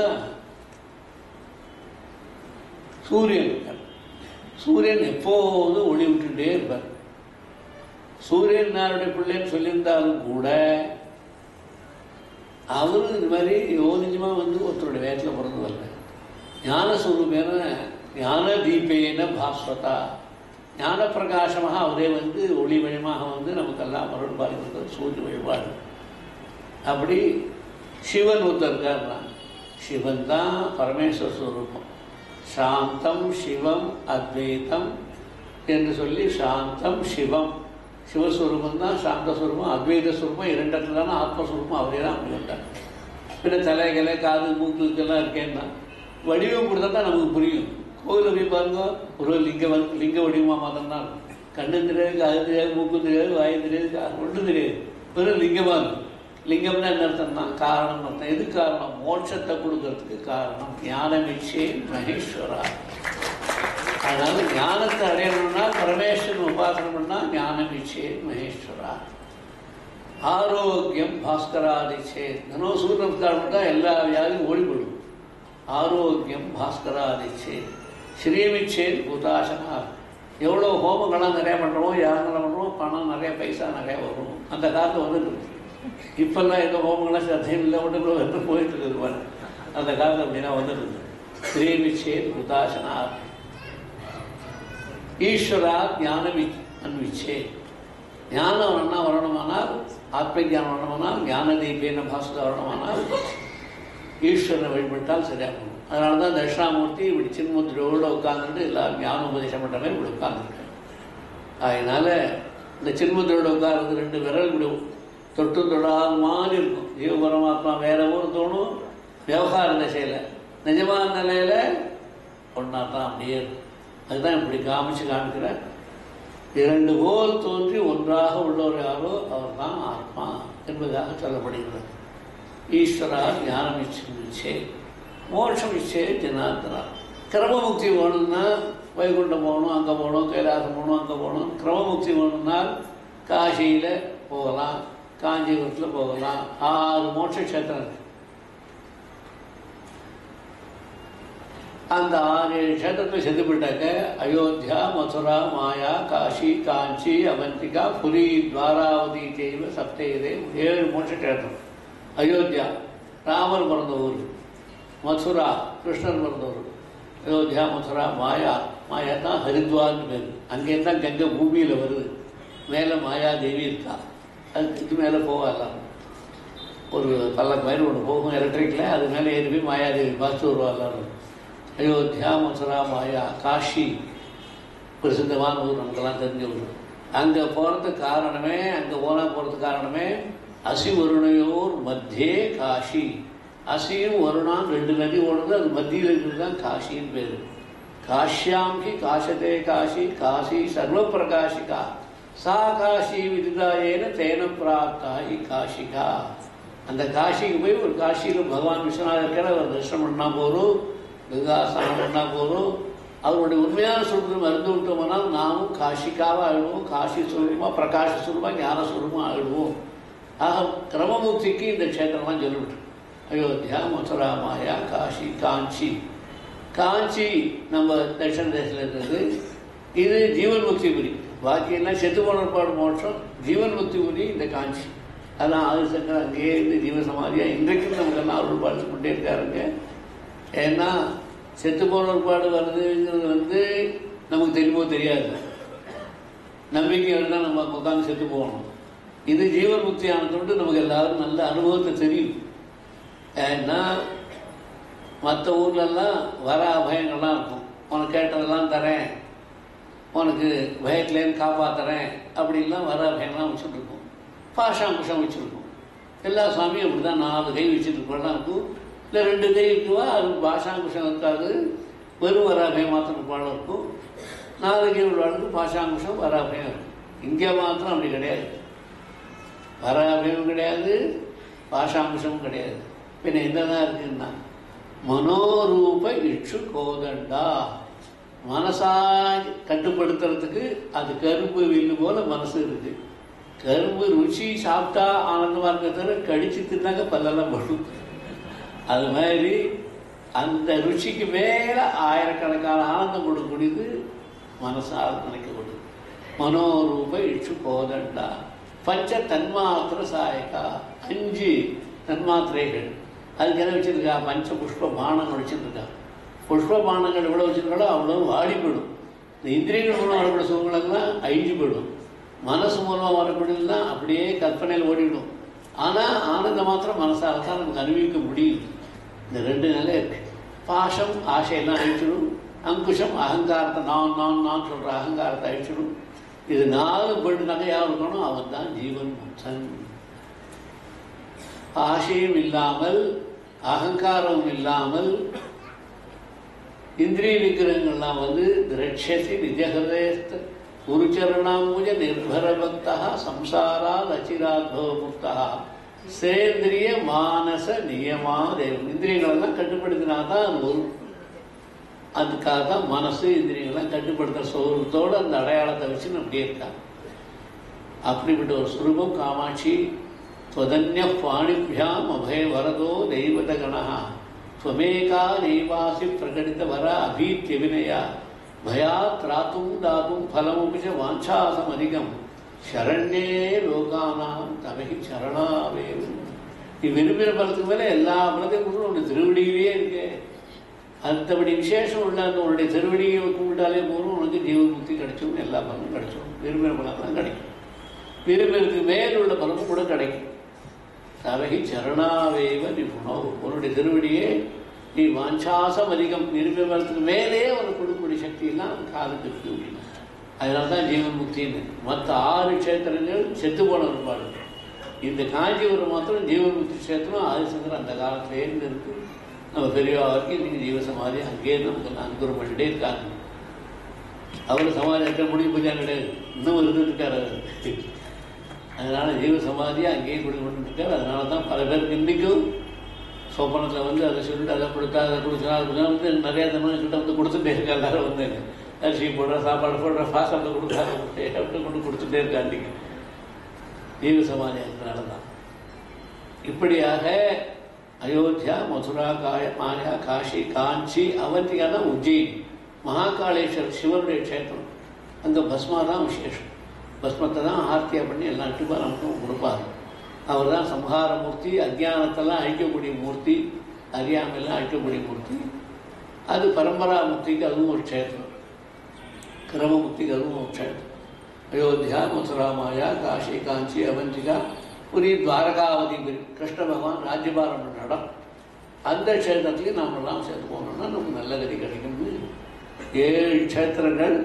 அதில் 6 செத்து போனவாறு மோட்சம் கொடுத்து காஞ்சியில் இருக்கும்போதே மோட்சத்தை அடையக்கூடிய நல்ல ஞாபகத்தை கொடுக்கக்கூடிய க்ஷேத்திரங்கள்.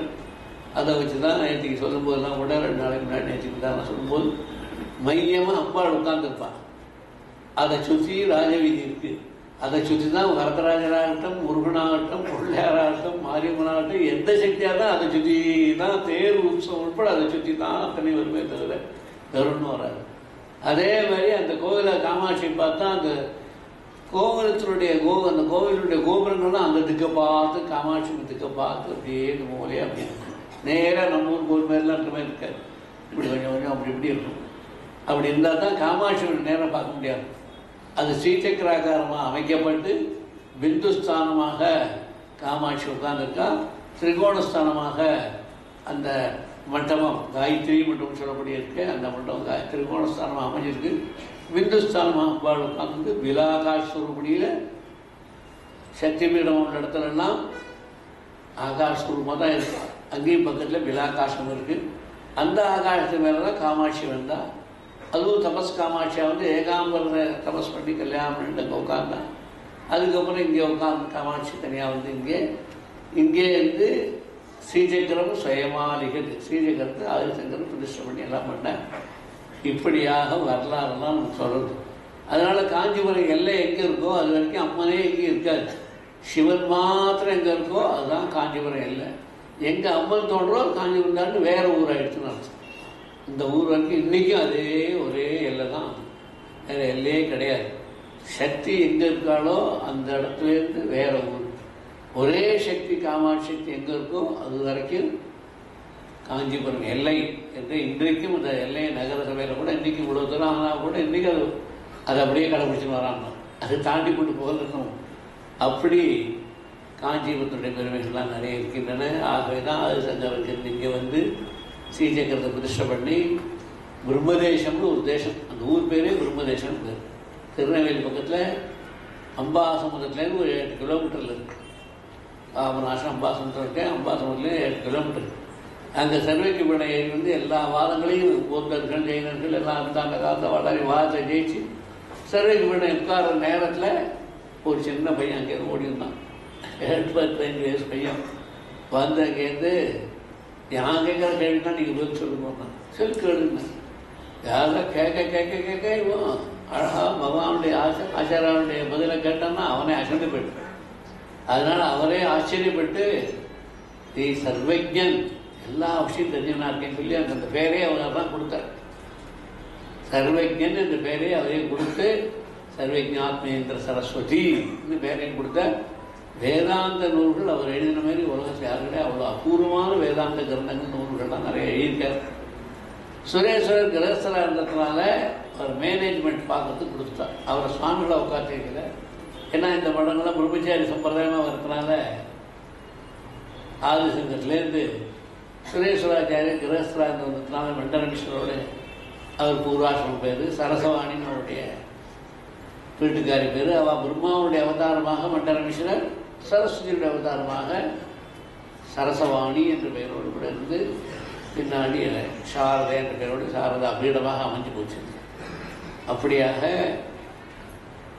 விலாகாசம், தபஸ்காமாட்சி, காமாட்சி, இந்த ஸ்ரீசக்கரம், உற்சவ காமாட்சி, பஞ்சமூர்த்தி அப்படி கொண்டது காஞ்சிபுரம்.